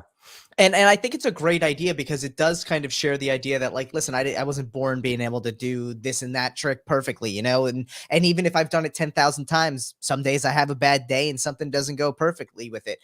That is where I think you see a lot of the comments too, where people are like, hey, I know it's not perfect. I just started doing this yesterday, but I want to update everyone on my progress of it. And now you're giving me advice that was unsolicited. Like you said, you know, giving that option to hear it, but also at the same time, like, yeah, it's tough. I'll agree with Steve on the ego side, but I also think it's like almost a self-fulfilling prophecy, because I think when people start to realize that they don't need to give advice, they step back and realize that all giving advice that's unsolicited does is make you miserable. And the reason is you sit there, you give advice, people don't listen to it. You then sit there and be like, what an asshole, they didn't listen to me. Then when something goes wrong that contradicts that your advice would have fixed, you say, I told you so. And you somehow spiral down this like bitter circle of just being a miserable person. And it sucks. And not to say like, hey, if you want to be a miserable person, do your thing. But like at the end of the day, it's so much easier to be happy and worry about your own stuff and give advice where it's asked and don't where it's not, because you don't go down this spiral of feeling like people are just ignoring you. It's not that people are ignoring you. It's that no one asked for your input and you're forcibly giving it. Yeah. Well, listen to you if you shut up. That's what it comes down to. Exactly. So, dude, I'm going to go back a little bit. You know, we've been amazed. I can literally have conversations like this for 25 hours, literally, because this is what I thrive on. Stuff. Tune in next Saturday and Sunday. Yeah, I know, right? But like, I thrive on conversation like this. And so, but let's go back a little bit, dude, in like the beginning of our conversation that we didn't have. What got Adam into magic? Like, how old were you? What sparked your interest in, you know, in that journey? Yeah, 6 years old. I saw a kid. Jesus. He did a talent show, and he did. Was it at school? Yep. He did the Vanishing Silk, and then he did the Zombie. The Silk blew my friggin' mind. And then the zombie, I caught a glimpse of, the method Yeah. as he was walking off stage. And I was like, Did you yell it out? Dude, I saw it. No. You flashed. I remember what I did is, and he didn't flash. What he did was he did it beautifully. He did zombie really well. And then as he draped the cloth and walked over, I saw what was in the cloth. And I looked around real quick and was like, I'm the only one that saw that. I'm the smartest kid in the school, right? And I got this like pride of being someone to figure it out. So I befriended this kid, went to his house. He'd showed me him again, but he wouldn't teach me. He had a whole drawer of magic, and he was sticking with that. You don't give the secret. So I got it from a bookstore and then practiced and showed my dad the Silk Vanish from the Klutz Book of Magic. And my dad was like, roll your sleeves up. And the minute he said, roll your sleeves up, and that wasn't the method, I was like, dude, King of the world. I know something dad doesn't know. Like, that was it. And then I never stopped. I took some breaks here and there, and then Blaine came out again. The first one when I was in high school, and that was like, oh, magic's cool. So I picked it up real heavily, and then moved to New Orleans, and I got a job at a magic shop. That's where I got, my 10,000 hours was just all day, every day working in that. That must have been so cool working in New Orleans in a magic shop. You must have had some crazy buskers coming in there. No, so we worked in a mall, in the Riverwalk Mall, which was a very touristy mall, which was great for me because I made commission. So all I'd have to do was sit out there and float light flight, and I'd make $100 and $200 a day. But it was a lot of inner city New Orleans kids that would get off school that really made me become a good magician, because they were brutal. Yeah. Brutal, dude. Kids Other don't hand, care. you're palming something, do it this way. I mean, everything I did. So my challenge was like every day I'll come in with a new card trick and I'll mess these kids up. Yeah. And I got a group of like 20 kids towards the end that every day after school would come in. I'd do like a 10-minute magic show. They'd give me as many heckles as they could, and I'd be right back with them. And for a year and a half straight, that was my schooling. Yeah. You don't learn to fight lions until you fight lions, Not until you're thrown in there. Exactly. Yeah, that's so true. That is so awesome, though. And and I think that's where you need that challenge, though, because otherwise that's probably what took you from that like good to great level, like you said, and really kind of ingrained that like, this is what I love. I love this challenge. I love this fun of it. I love the ability to shock people. Yeah. And the banter. It's fun. At first I was nervous. I'm from New Hampshire. I'm going to New Orleans, and these inner city kids are, calling me cracker and making fun of the wrinkles in my shirt, like stuff I'd never experienced. Yeah. 3 months into it, we all become great friends. And it's like, that's awesome. It was such a change of everything I was used to. In New Hampshire, I didn't get to perform that often. It was to friends and family. And I ate it up for 2 years. I had the time of my life. And then Katrina hit and, shut everything down. I moved back home and was like, dude, I could do this magic thing for real, like for a living. And I went to school to be a teacher and did some other stuff. But in all that, I was making my living as a magician. I was like, look, I could do 4 years to be a teacher and make 30 grand a year, or learn some business and make 3 times that as a magician and enjoy what I'm doing. And I quit school and never did anything. Oh, I did some odd jobs. Cause when you start, you don't make a living very, very quickly. So I would do magic, but I'd have odd jobs here and there. And then the real leap when I left corporate America and went full-time was when I got my job at E. Nice. Now, did you have like a mentor that helped you? Did you look up to anybody that you just no, just because of where I live, grind, and that's how you learned? Yeah, it was bookstores, and then I found L&L and bought every single thing from L&L and studied that religiously, and never really had a mentor or somebody that I got to see and went, oh, I really like that. I saw Blaine, but I didn't like his style. I didn't like the man of mystery style. I liked the tricks and the reactions, but until I saw Bill Malone, I never saw someone where I was like, that's the kind of magic I want to do. Yeah. And then I found Malone and Tommy Wonder and David Williamson, and it was like, oh, this is it. Like, these are the guys, Yeah. It's so crazy, the different styles of magic, right? And obviously, everybody picks up on their own style and what they love the best. And there's just so many amazing magicians out there. It's like art. Every single, like, there's an artist with every single, canvas you can imagine. There's people that make art out of sticks and rocks, and there's people that make art out of blood. There's millions of kinds of art because there are billions of kinds of people that all like different things, Yeah. No, true. Corporate America falls into the clean comedy magic, whereas Dan Sperry has his own huge group of people that love that kind of stuff, where you couldn't pay my dad to go watch a Dan Sperry show, Right. Yeah. Or you couldn't pay my dad to watch a David Blaine show, but if Lance Burton was up there, some doves, he'd be like, oh, I'll go watch that, so it's Right. just, I love that though, because it didn't used to be like that, right? There used to be 3 or 4 different kinds of magicians. And different kinds of magic, which is why we get I got a creepy uncle who is a magician. It's like, it's not like that anymore, There's a lot of different I had a creepy uncle, but he wasn't a magician. I think everybody has a creepy uncle. What they do for their job, we don't know. But he just shows up to the holidays drunk all the time. Yeah, especially in New Hampshire. I'm sure you had a couple creepy uncles. Dude. And so for you going through that process, where did you really start realizing you not only wanted to be a magician, but you want to be a creator as well? Like, obviously there's a difference between, learning a trick and putting your own little spin on it to actually going that next level and creating gimmicks, creating full kind of build outs of these things and getting the hands-on aspect of it. Where did that come from for you? I sent a trick into Magic Magazine and just didn't think much of it, called Cash. What was that trick? Cash Card. And it's just a playing card that turns into a bill, and then you can show the bill on both sides. And Josh J responded and said, hey, we really appreciate your creative take on this plot. We'd like to publish it. And that was the first time anyone said anything to me about being creative. Nice. And I remember being like, wait a minute, Josh J, he's a big magician and he thinks I'm creative. And then I started playing around. That was the first time I even thought, hey, I could invent my own magic. So then I invented this thing called earbuds, which is a really cool old trick where they pick and sign a card, and then they hold headphone cords like this, and they put the headphones in anywhere in the deck. And when they pull up, their card is fused. So it's headphones go through their card. That's really cool. And I gave that to Illusionists to enter a contest. And you won like an iPad and all of their magic on the whole site saved onto the iPad.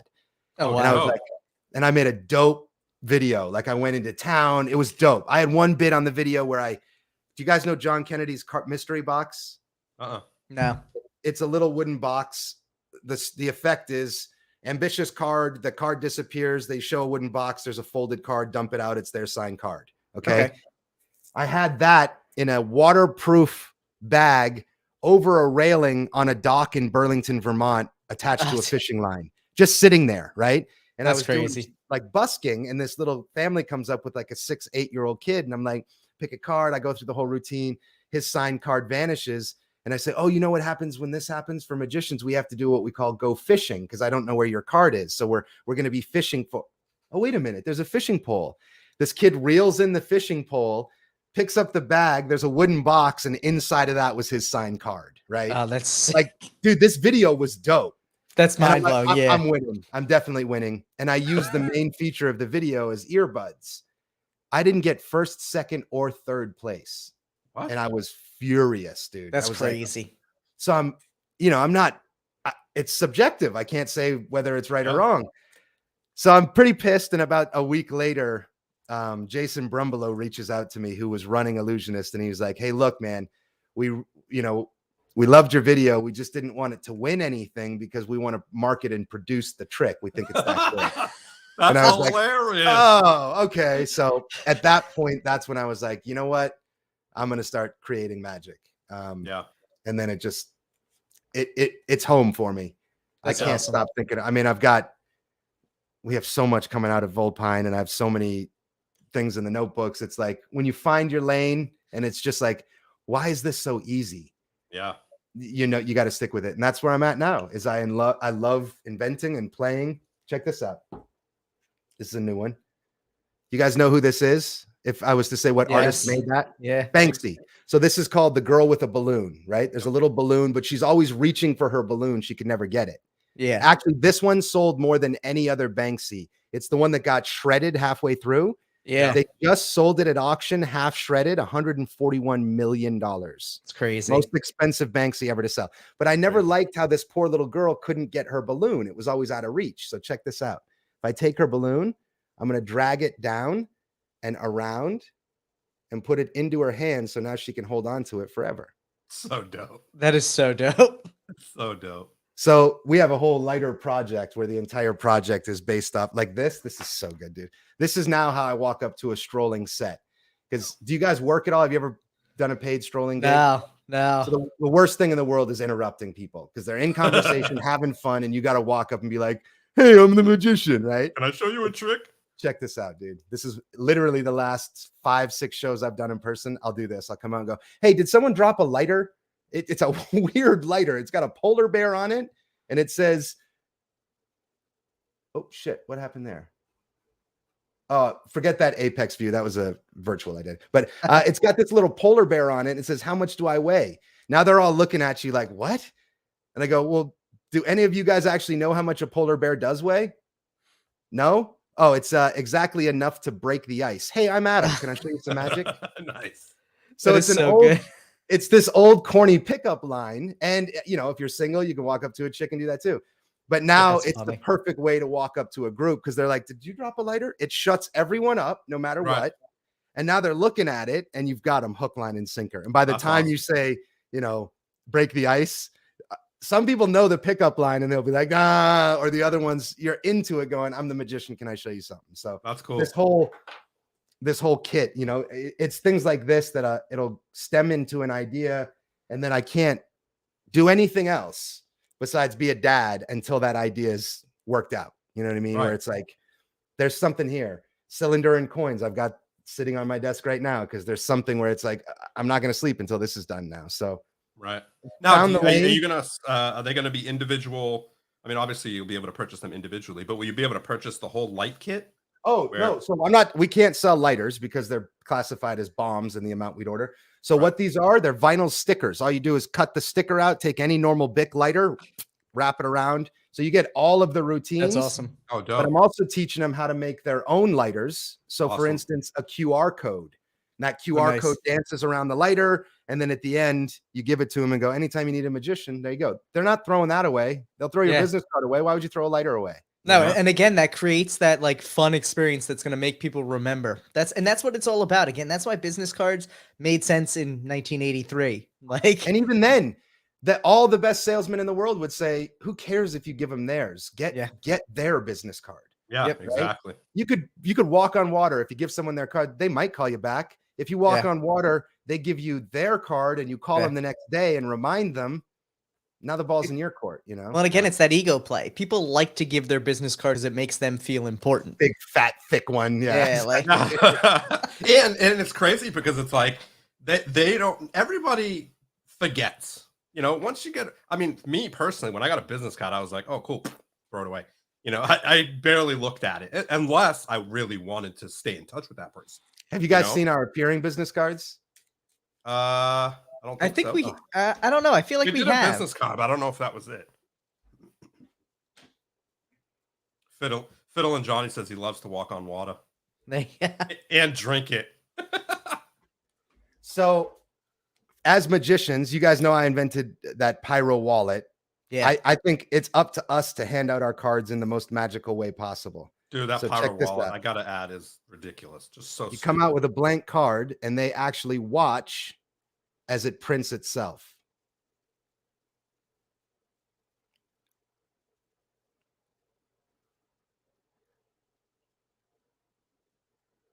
Oh, there it comes. There it goes.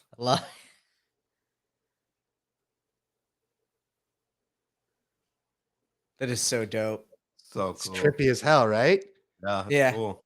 So now you pull this out and it comes out blank, right? They're seeing it magically produce itself. And for me, the best thing, I want them to go show their friends this, right? Yeah. So Yeah. once it's fully produced, right? I then just say, hey, look, it's a special ink process that we use that when you apply heat, it disappears. When it cools off, it comes back. dude, you hand out 20 of these at an event with candles on the table, and you'll watch as 5 of those people go to their table and show everyone at the table.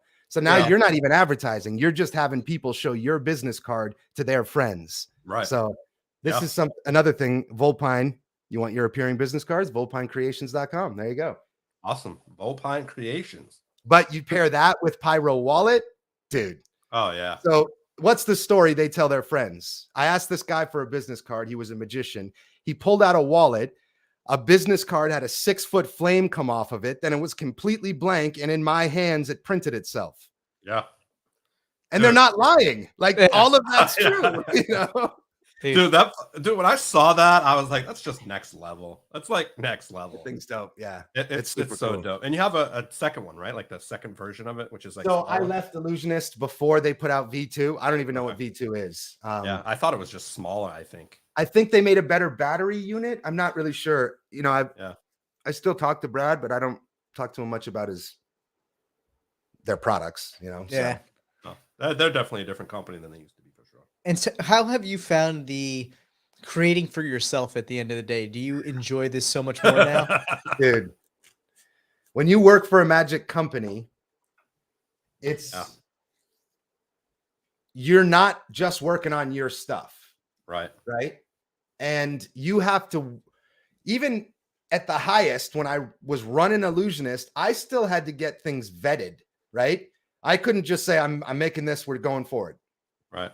I'd have the team agree upon it. I don't do well with that. It's just a character flaw I have, right? I don't do well with criticism of any kind, especially from like the team you work with.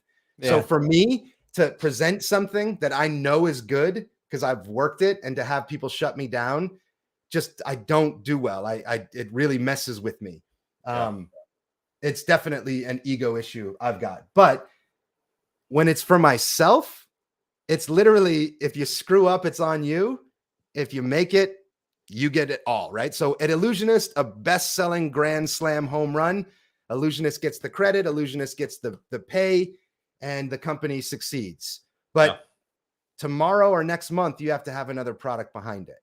Right. Where right now, we don't have to put anything out that everything we put out through Volpine, I've done in at least a handful of shows, and it will work to the point where I know, yep, this is something I'd be happy if we bought. You don't get that at a bigger magic company. You have to think so much more about the bottom line, right? It's not just me and a business partner. At Illusionist, it's a team of 10 people, plus a warehouse staff, plus a lawyer, plus a marketing engine, plus 25 years of a company, plus a whole warehouse and how it costs to insure that. And there's so much more that goes into a big company like an Illusionist, Vanishing Inc., that you don't consider. When you're a 1-person or a 2-person shop and you can keep things really bootstring, like every product we sell funds the next product. I've got at least 15 things that could hit the market. If I won the Powerball tomorrow, we'd have 15 to 20 products within the next 4 months. Yeah. But somebody was asking about your packet trick that you haven't released yet. I'll show you. You want to see it? Let's check it out. Yeah. I see King's Wild on here. Good to see you, brother. I'm watching. God, that guy. Talk about decks. Dude, Jackson, man. So Jackson is our co-host for next week's 24-hour. Yeah. Dude. And he actually designs the deck live throughout the thing. He's brilliant. He really beyond is genius, dude. The talent that whatever he's on here, he knows. But don't tell him it's talent. Don't tell him it's talent. The first time he's already got a big enough ego, but we love him. I remember that Federal Reserve when that came out. I remember being like, now Illusionist had already changed the game on cards and done these, but nothing had been done like that, where it was like highlighting the artist's skill. So most people go, oh, it's a deck of cards. Somebody put some shit on some paper and that was that. But to watch him doing it, it was like one of the most brilliant marketing things for a deck of cards I'd ever seen. Oh, and he has endless ideas. You just wait to see what's coming out of him, dude. The best thing I love about what he does too is every single year he's shooting for bigger and better things. Yep. Actually, since I have you, check this out. So this is our first deck. I'm not a designer. I am a creator. I don't pretend to be a designer, but this took me about a year of as good as I could do on Photoshop to design this. But this is where we're at. So it's the Volpine Ninetails. right? Nice. Ninetales is symbolic, and you'll learn all that in the trailer. Volpine Ninetales, but obviously this is, so in first look, the barcode is actually a reveal Nice. of an optical illusion, if I can get it. When you tilt it and close one eye, I don't know what camera it's on, but in person you can see it says you will pick the Jack of clubs. Nice. Oh, cool. So that's just, your deck sitting there. There's a barcode, That's whatever. dope. And then this is my, it's supposed to look like Tally Ho, obviously, Yep. but it is, again, as best as I could do with my design skills. That's cool. But you'll dude. see, like, this here is the start of the Volpine logo, because that's how our company started. My partner and I spent 6 months on designing the damn logo, but then it's the start, then it grows into the logo. Those are the Ninetales. The inside are 4 logos together. The back design are our mini logos. On That's this, so cool. this allows you to make a really dope marking system, because that's, if you look at this one here, it's an analog 8, right? Yeah. So with the red pen, I can fill this in to be any number I want, like an analog clock. So Right. I've got a really quick marking system in it too. But so these will be out hopefully soon, but we're not, we've never done a deck. So we're trying to figure out exactly how to do it. And it's a lot more challenging than one would think. Yeah. Soon. Dope though. That looks dope. Thank you very much. So here we go. I'm going to play a game with you where hopefully you, well, let me just explain. In this, we have some playing cards. There are 4. There's also a little envelope. You see the black envelope and a $100 bill. I'm going to give you a chance to win a $100 bill. Nice. It's going to be in a unique way. So essentially what you've got to do is get the right answer, but it's not like a casino because you have a 1 in 4 odd. So it's a pretty good odd for you. There's 4 cards, a 7 of clubs, a queen of clubs, a 7 of hearts, and a queen of clubs. 1 of them's correct. 3 are incorrect. We'll get to the envelope at the end. But if you get the correct card, you and I get to keep the $100. So we're on a team. If you get any of the 3 that are incorrect, we'll send the $100 to Deckin Around or something like that. Okay. Awesome. So Steve, we'll have you do this. The 7, the queen, or the 7, which one is the correct card? You want me to say it out loud? Yep. The Queen of Clubs is the correct card. No way, dude. Now they're going to think we set this up before the call. I know they are. But I said 1 of them was correct and 3 were incorrect. The 3 incorrect are the Queen of Hearts, 7 of Hearts, and 7 of Clubs. The correct one was the Queen of Clubs. You did a great job. I get to keep my 100.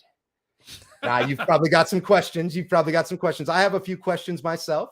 The first question is, when did the cards vanish? The next question is, what the hell is going on? Then where are the faces and backs, and why are there no cards anymore? I love it. The answer's been here the whole time.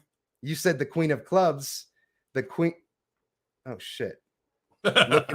Remember inside of the wallet was a $100 bill in an envelope? Inside the envelope is 1 playing card and only 1 playing card, the Queen of Clubs. Dude. Nice. So there it is. That's the packet trick. It comes with a That's sick. bonus routine. There's a really fun bonus routine too, which is the spectator paints this mental picture, but you get the magical leather prop. Nice. Everything you need. So I've been doing this as an opener. So I'll do this lighter thing. I'll get their attention and then I'll go, you guys want to see a card trick that's not even really a card trick and you might win $100? You're in at that point, right? And it fits in a little thing. I pull it out and I go into it. So it's not coming out going, let me show you a card trick. I come out with an envelope and I get, 3 minutes to grab their attention. And when I lay that thing out of the envelope, there's so much going on. It's a confusing effect. But at the end, when you show them the 1 card, it's the sort of like, all right, you've got our attention. What's next, Magic Boy? So yeah, this is coming out next week. This will be out next week. Dope. Volpine.com, right? VolpineCreations.com. Yep. Yeah, I dropped the link in the chat. And like I said, it's in the description down below as well for anyone who has not checked it out yet. So make sure to click that link in the description. Yes. Definitely drop by VolpineCreations.com. Yeah. Pick it up. Support the creator. We'll have Lighter Project in January, What, Where, When, Why next week. And then at the beginning of next year, the biggest thing we've ever done. It's over 4 years I've been developing this thing, and crazy. We just got word they're finished on January 20th and shipping, which means Q1 of next year will be the biggest project I've ever done in my life. Have you teased it yet or anything? Or You've been staring at it the entire time. oh, okay. Is it the big question mark? No, that's Celebrity Smartass. That's Bill Abbott. Dude, this thing kills for virtual shows. Celebrity Smartass. Yeah. Nice. Best investment ever. Cups and balls? Sort of. Interesting.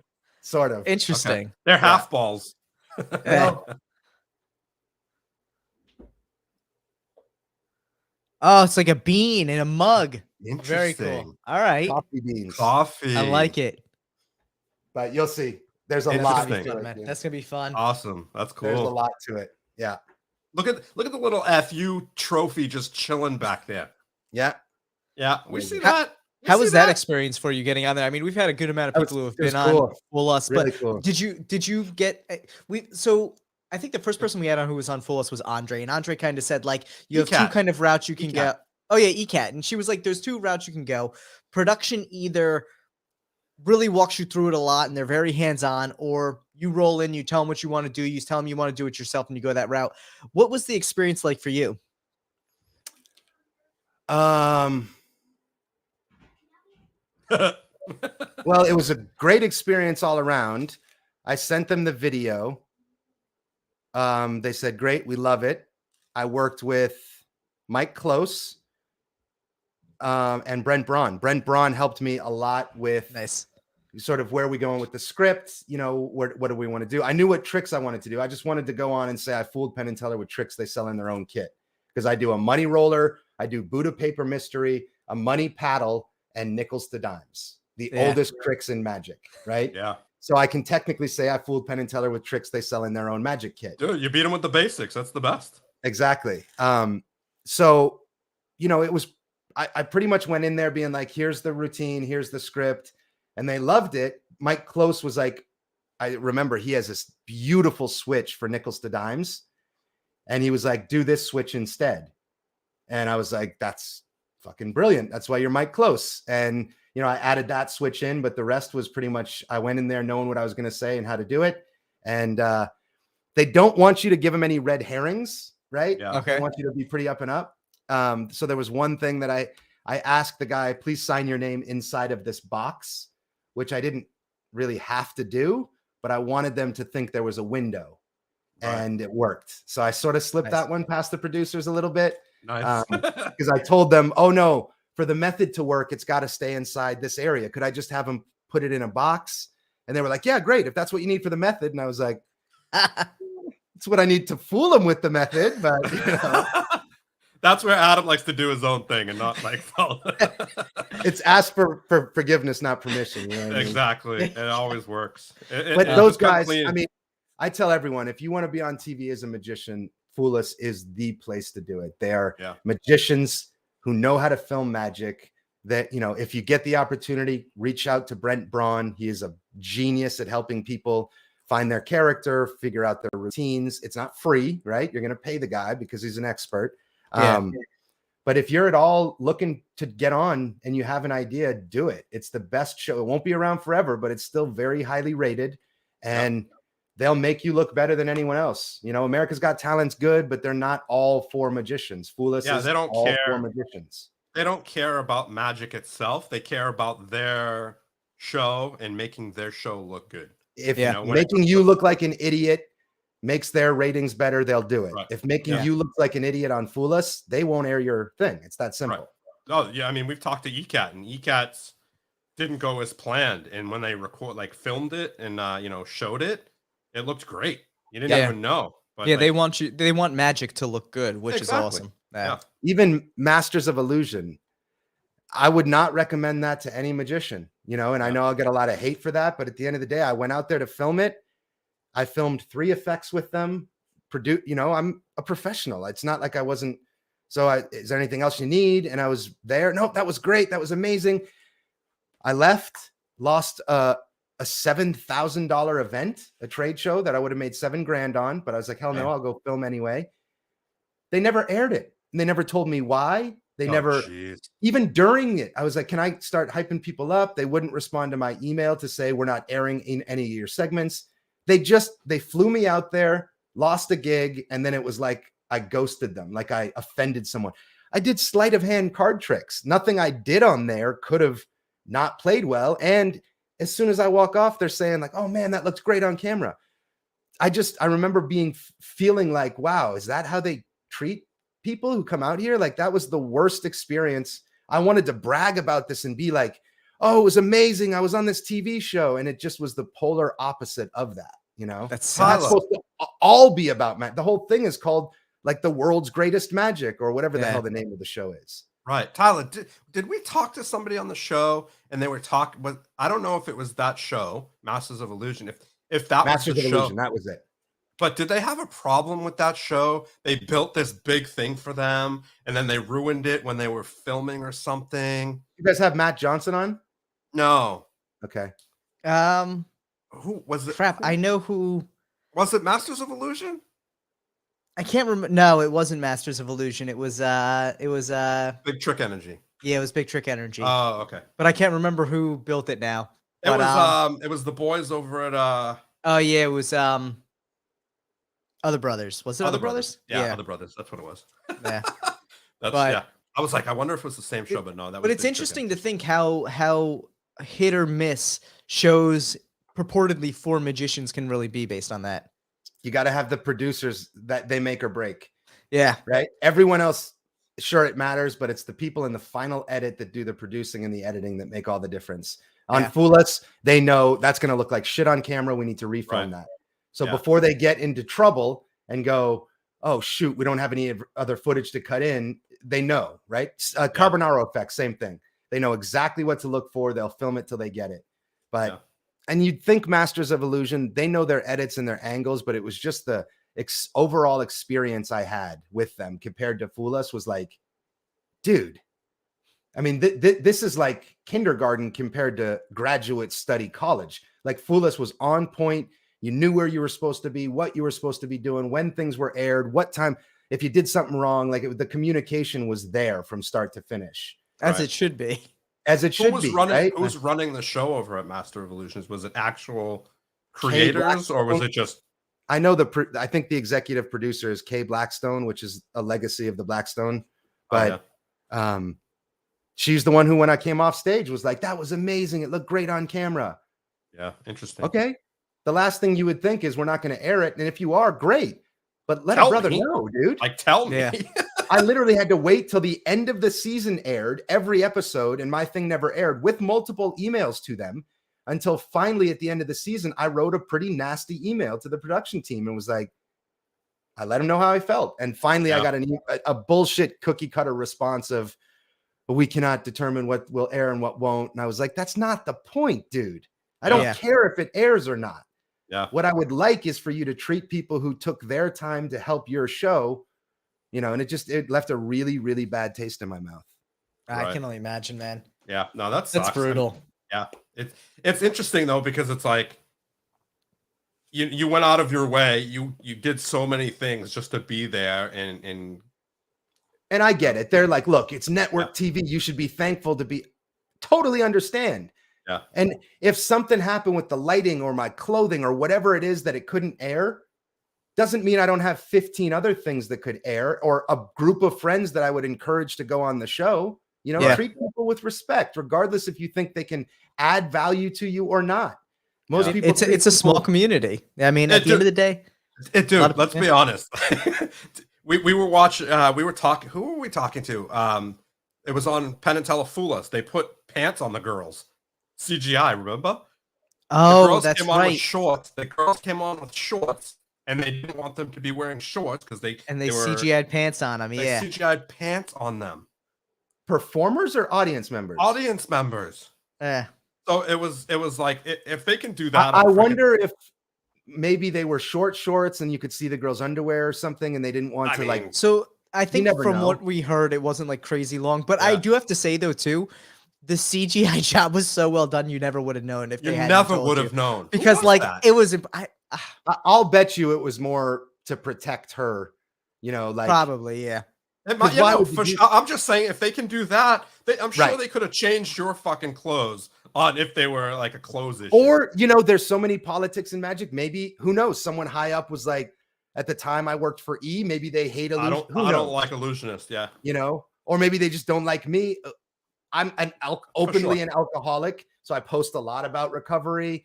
Maybe that was who knows? It could have been a million things, but at the end of the day, treat people with respect, regardless if you think they can help you or not, right? Yeah. And an email early on saying, "Hey, dude, no offense, this probably won't air because of X, Y, and Z," or "Hey, we don't think your segment's going to air. It's just the name of the game." Cool, man. Thanks for letting me know. Sucks I flew out there, but I get it, you know? And I think it leaves you in a weird situation too, where it's like, it could have been unrelated to you 100%. It could have literally been like, hey, we're looking at everything we have and something new came in that just bumped you out the spot. We're sorry about it. We really think you did a great job, but it's not going to air because something else is going to. And that has nothing to do with you, you know? And it would have been good to know. And you wouldn't have sat there and been like, oh man, like you wouldn't have trying to pick apart your performance, trying to figure out where things could have gone wrong. Or you know? like brag about it on social media while I'm out there filming and then have to be like, didn't air. Like such crap. Yeah. And it's funny because we had kind of had an issue with one guest, and they were super excited to be on. They were getting ready to come up, and I think they were the next week that we were planning on having them on. And then all of a sudden they're like, we can't do it. There's a conflict of interest. And we're like, so I will say, if a show came up 2 days ago that was like, we'll give you your $3,000. So it wasn't guys up and be like, yo, it's December. I'm really 100%, sorry. 100%, so it wasn't that. 100%. It wasn't that. I had a little bit of a. I won't We even say I knew had a what it run-in. was. Yeah, I had a run-in with someone who was a artist Connected who with was them. associated with that person, and it wasn't even a run-in. I was like, oh, like I'm not a fan of this deck. Like I think the colors clash a little bit. And the person came back and they were basically like, You're it wasn't to them, it was review. And they're like, oh, fuck you. And I was like, damn, I'm like, listen, dude, like, I'm trying to be an adult here. Like, I don't know why you're hating on us like that. Like, sorry, I didn't like your deck. Like, it's sensitive cool. community, dude. Yeah. Bro, so And then, I'm boy part was of it like, too. Can't do it. I see a negative review, I go right on there, and because I'm a pretty honest, open guy about my magic. So it's like, if you're given like cannabis sponge balls and never ending spliffs just came out. Right. And it launched on Monday. And on Monday, which is when companies are allowed to ship them, there was a review that basically said, these suck. They don't even look real. You could make them better yourself. So I immediately went back on there and was like, please try and make these yourself and show me what yours looks like. Because these are $40. These are the lowest profit margin product we've ever made just to get them out there. You know, like, and I wrote a whole thing, and a lot of my friends are like, dude, if you get on there, it makes people see that you're following. I was like, I don't care. I am, because I care about the stuff I put out there. So, I mean, I'm sensitive too, but I try not to ever burn a bridge to the point where so here's I the thing, come though. on a show. If that person had reached out to you and been like, oh, listen, like, I didn't mean it offensively. I don't know how they could have not meant that offensively, but like, I didn't mean it offensively. Like, this is my takeaway of it. And like, tried to have a person-to-person conversation for you. Would you have been like, fuck you? And that's basically what this person did. I was like, hey, like, listen, like, we're having your boy on. We'd love to share it. But and it wasn't even like, we didn't know they had beef with us. I literally went to tag them in an Instagram post and all of a sudden realized that we were blocked from their account. I'm like, that's really weird. So I reached out from another account. I'm like, hey, listen, you know, I'm over there. You're blocked. What's the deal? He's like, oh, you're those fuck guys. No, he's like, I didn't realize you were one of those assholes. Fuck you. And blocked me on that account too. And I was just like, damn, dude. I was like, all right, man. I was like. And the greatest thing about it, I'm going to be totally honest here. The greatest thing about it is I'm usually the one people think is an asshole. But this one, people thought it was Tyler. I was just like, I was shocked. It blew my mind. And I was like, all right, like, that's fine. People are sensitive, man, you know, especially when it comes to their art, and especially in the world of magic, whether it's cards or magicians. And we asked them. I will tell you flat out, though. I will tell you flat out. To be upset by this one, to me, seemed a little egotistical. And the reason being, it was literally a recolor of a deck they had done a million times in the past. So it wasn't even like it was a fresh thing. They changed the colors from like white and blue to like red and black. And I was like, I just don't think the red and black deck review, goes that well. It wasn't like we went on his page and was like, why are you changing the color? And that's it. It was literally a deck review. It was probably one of the funniest moments. Which is nothing but art, which means inherently subjective. That's like me saying, You know, I go to bed to Trevor Hall every night. My daughter and I just, you know, she slept in my bed last night. We were listening to Trevor Hall, and you looking at me being like, "You're an idiot." No, Are you serious? Dude, I wouldn't. Hold on. I wouldn't Well, say you're an okay, let's idiot. say Marilyn Manson, right? I know you're no, homies with Trevor. Hold on.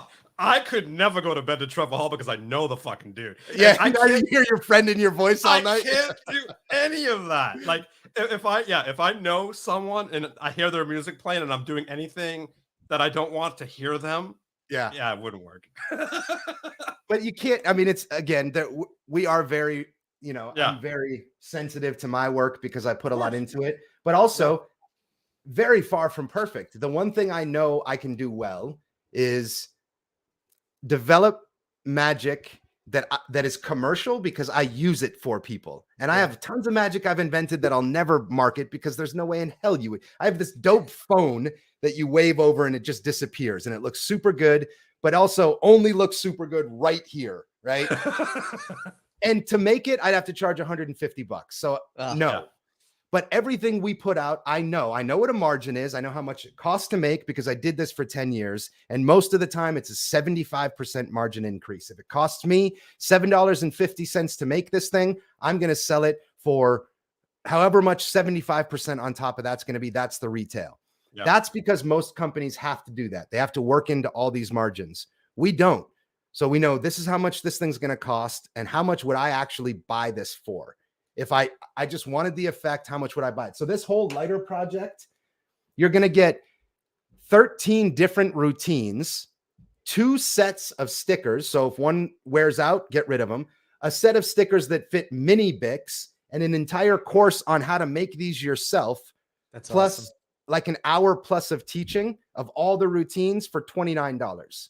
Now, dude, if I worked at any other magic company, I know exactly what the conversation would be. This is how much it costs us to make. This is all of the stuff that you get. Great. We're going to sell this for realistically probably $50 to $60 because that's what we can get out of it. Doesn't mean that's what it's the fair price would be. Doesn't mean that's what I'd be happy paying. Right. I know this is how much it costs.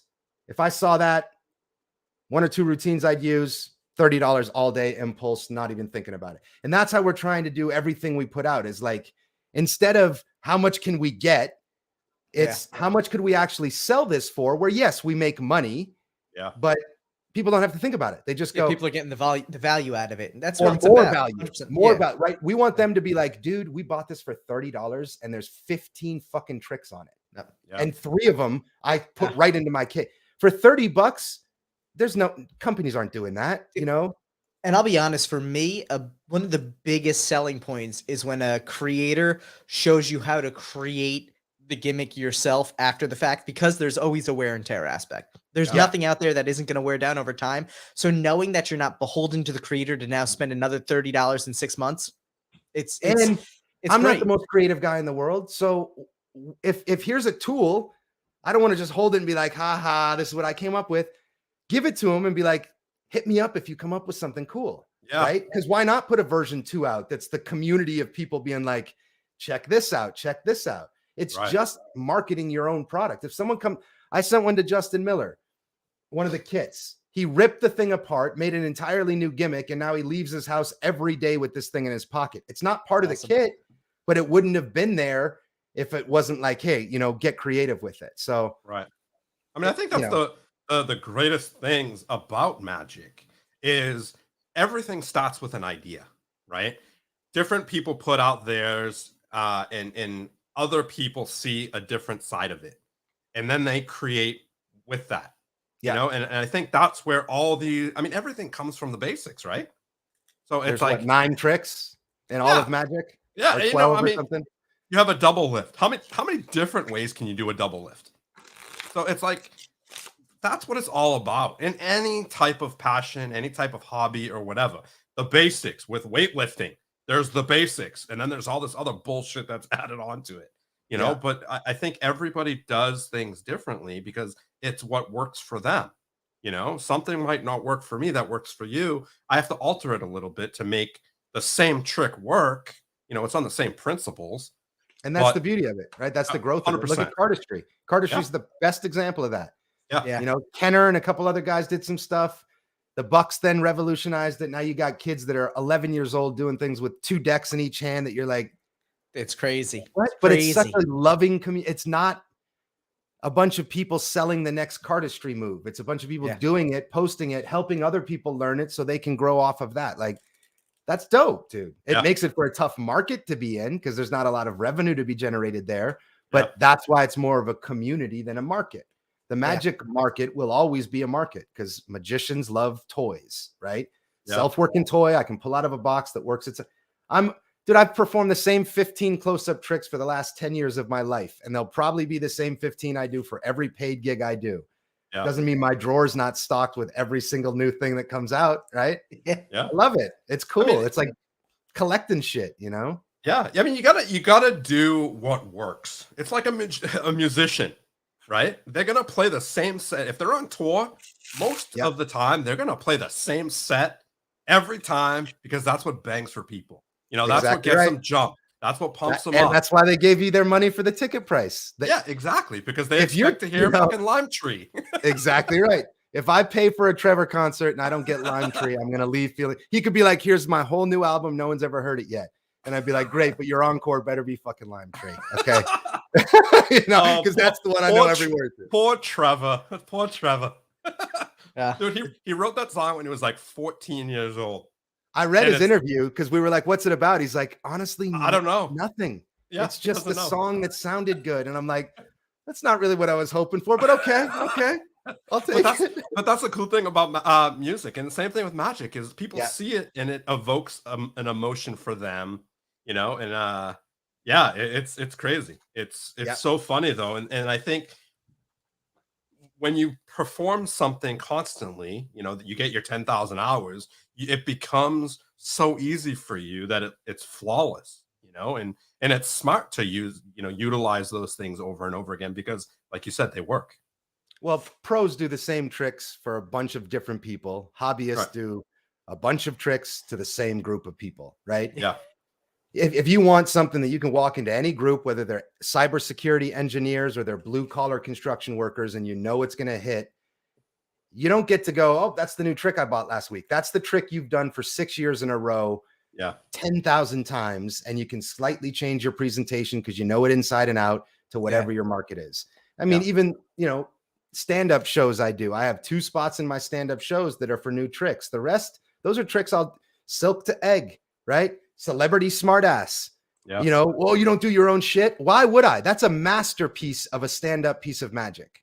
Yeah. It's foolproof, it's fooling, it's funny, and it can fit to any demographic. It's just racy enough by saying it's a full nude.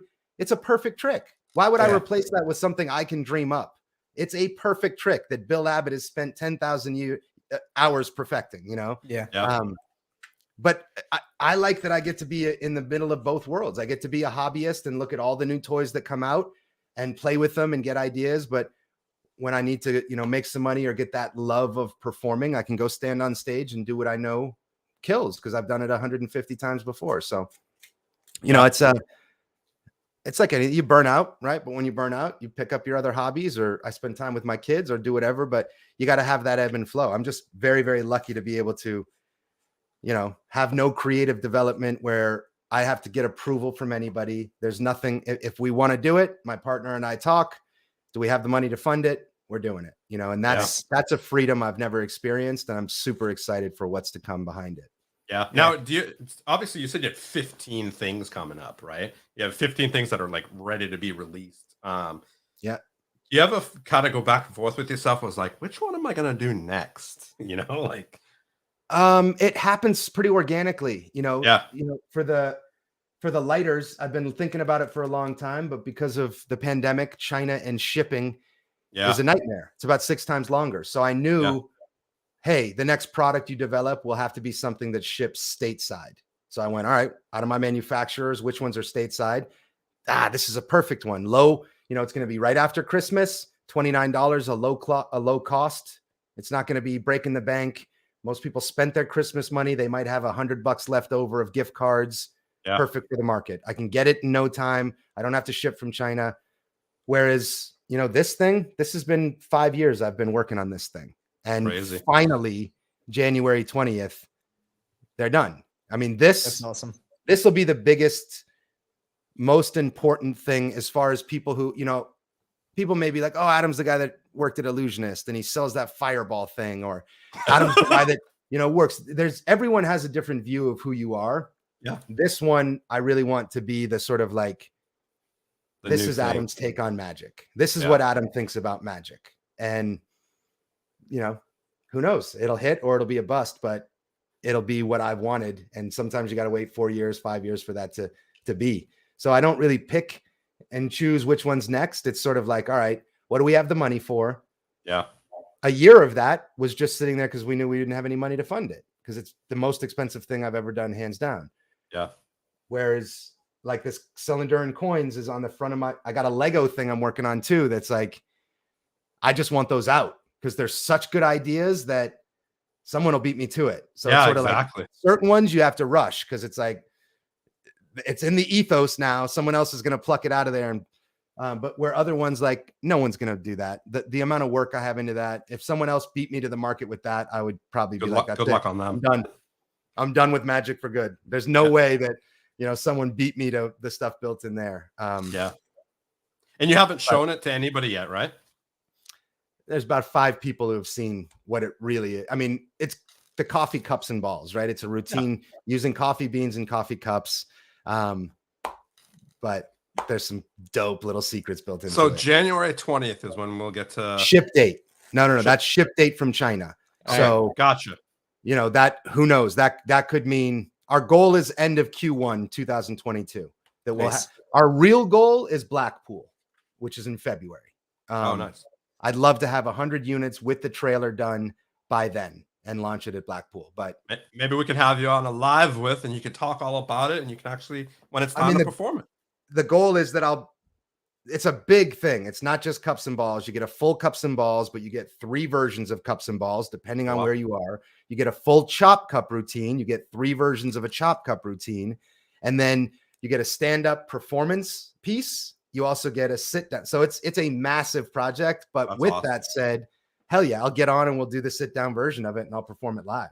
That'd be awesome, man. Yeah, that'd be dope. Now, my kiddos are letting me know that it's dinner time. Okay, I got about 5 more minutes and then I will have to jump off here. So we have 2 quick questions here that actually came in from the audience ahead of time that I wanted to get out here before we wrap things. First and foremost, how does one get the opportunity to perform at the Magic Castle? And I feel like that's probably a different experience for everybody, but why don't you share your experience on that? You've got to be vetted, right? So there's a guy named Jack Goldfinger. You reach out to them, more than likely he'll want to see a video. And you show them a video. If they think it's up to par, you may go in and do a live presentation to get vetted. But that's how you reach out. Probably just go to the Magic Castle website and go to their information. Say, I'm a magician. I want to audition to perform there. And that's how you do it. But basically, you've got to have a show. You got to have a good 14-minute show that's entertaining. And it's the Magic Castle. You gotta be able to perform at that level. Yeah. Don't overthink that. It doesn't mean you have to be a Bill Malone to go in there, but have a set that if someone called you today, you could go perform tonight. That set. Right? Don't fumble through it. Look like you're a pro. They'll want a video of it. So your best bet is to go somewhere where you can perform the whole 15 minutes and send them the video with live audience, with real audiences there. That's awesome. And so the other question we had in is, and I'm gonna have to fix the wording on this one a little because it looks a little off, but what place does cannabis take in your life, and do you still smoke? Because I know that's kind of a big topic around some of your magic and things like that as well. Yeah, I'm an advocate for it. Everything in moderation. Use things to, if it's taking control of your life, then that's a problem no matter what it is. Exercise, sexual relationships, cannabis, anything. I'm a big advocate for it. It's a big part of my life, but I don't advise other people to. I mean, everybody's different. They all live their own lives. So what part it plays in my life is just another thing. It's not like it revolves around my life. I'm not ignorant to the amount of money that is around the cannabis industry. It's a multi-billion-dollar industry projected to grow tenfold over the next few years. So you can invest in it. Do it now. Look, man. Or if you're a magician, why not brand yourself as the guy that invented the pot magic, right? That means every trade show that has cannabis, if they're looking for a magician, I invented I think it's If you get to the spiritual side of it, then I think it's a beautiful Bro, plant.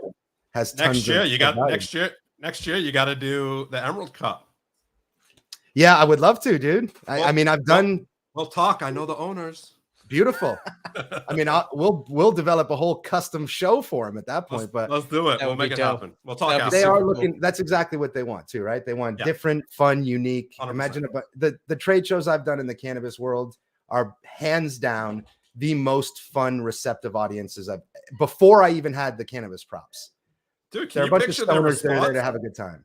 Whoa, dude, that's or they're businessmen who are Yeah. smart enough to be like, hey, I'm in this for the money, and they still love it, right? It's Yeah. dude, 100%. So cannabis is, if you're not 18, if your brain isn't fully developed, don't do it. And if you can't control it and do it in moderation, then don't do it. Yeah, 100%. Cool. Dude, that Well, being said, Adam, it's Adam. been an absolute pleasure having you on, man. We've had Hey, thanks for having me, guys. This was a great way to spend a few hours on Sunday. Yeah, Dude, stick absolutely. around for the after show. We'll wrap up. a But quick minute, but we do appreciate it. For everyone out there who's watching, we appreciate you sticking around too, for dropping the questions in the chat and for just being supportive of the channel in general. If you haven't already, make sure to like the video and subscribe to the channel. And don't forget, this is the last Deckin Around live for the year. Next weekend, we are going to be doing our 24-hour live extravaganza. So make sure to tune in. We'll be Off the posting hook. some crazy stuff this week, giving you a little bit of insight into what's going on, who's going to be on, all that fun stuff. It's going to be a crazy 24 hours. Steve and I get pretty cracked out around hour 22. So definitely make sure to tune in. It's a fun time. Again, Adam, it has been a blast. We appreciate Definitely. the Thank knowledge you you. dropped today and the conversation, man. Thanks for having me. Like I said, this was a blast, and I'll try and jump on your 24-hour and heckle you guys a bit. Dude, it'll be fun. 100%. Yeah, Everyone- stick around for a sec. Enjoy your Sunday, and we will talk to you all soon. Peace out, y'all. See you.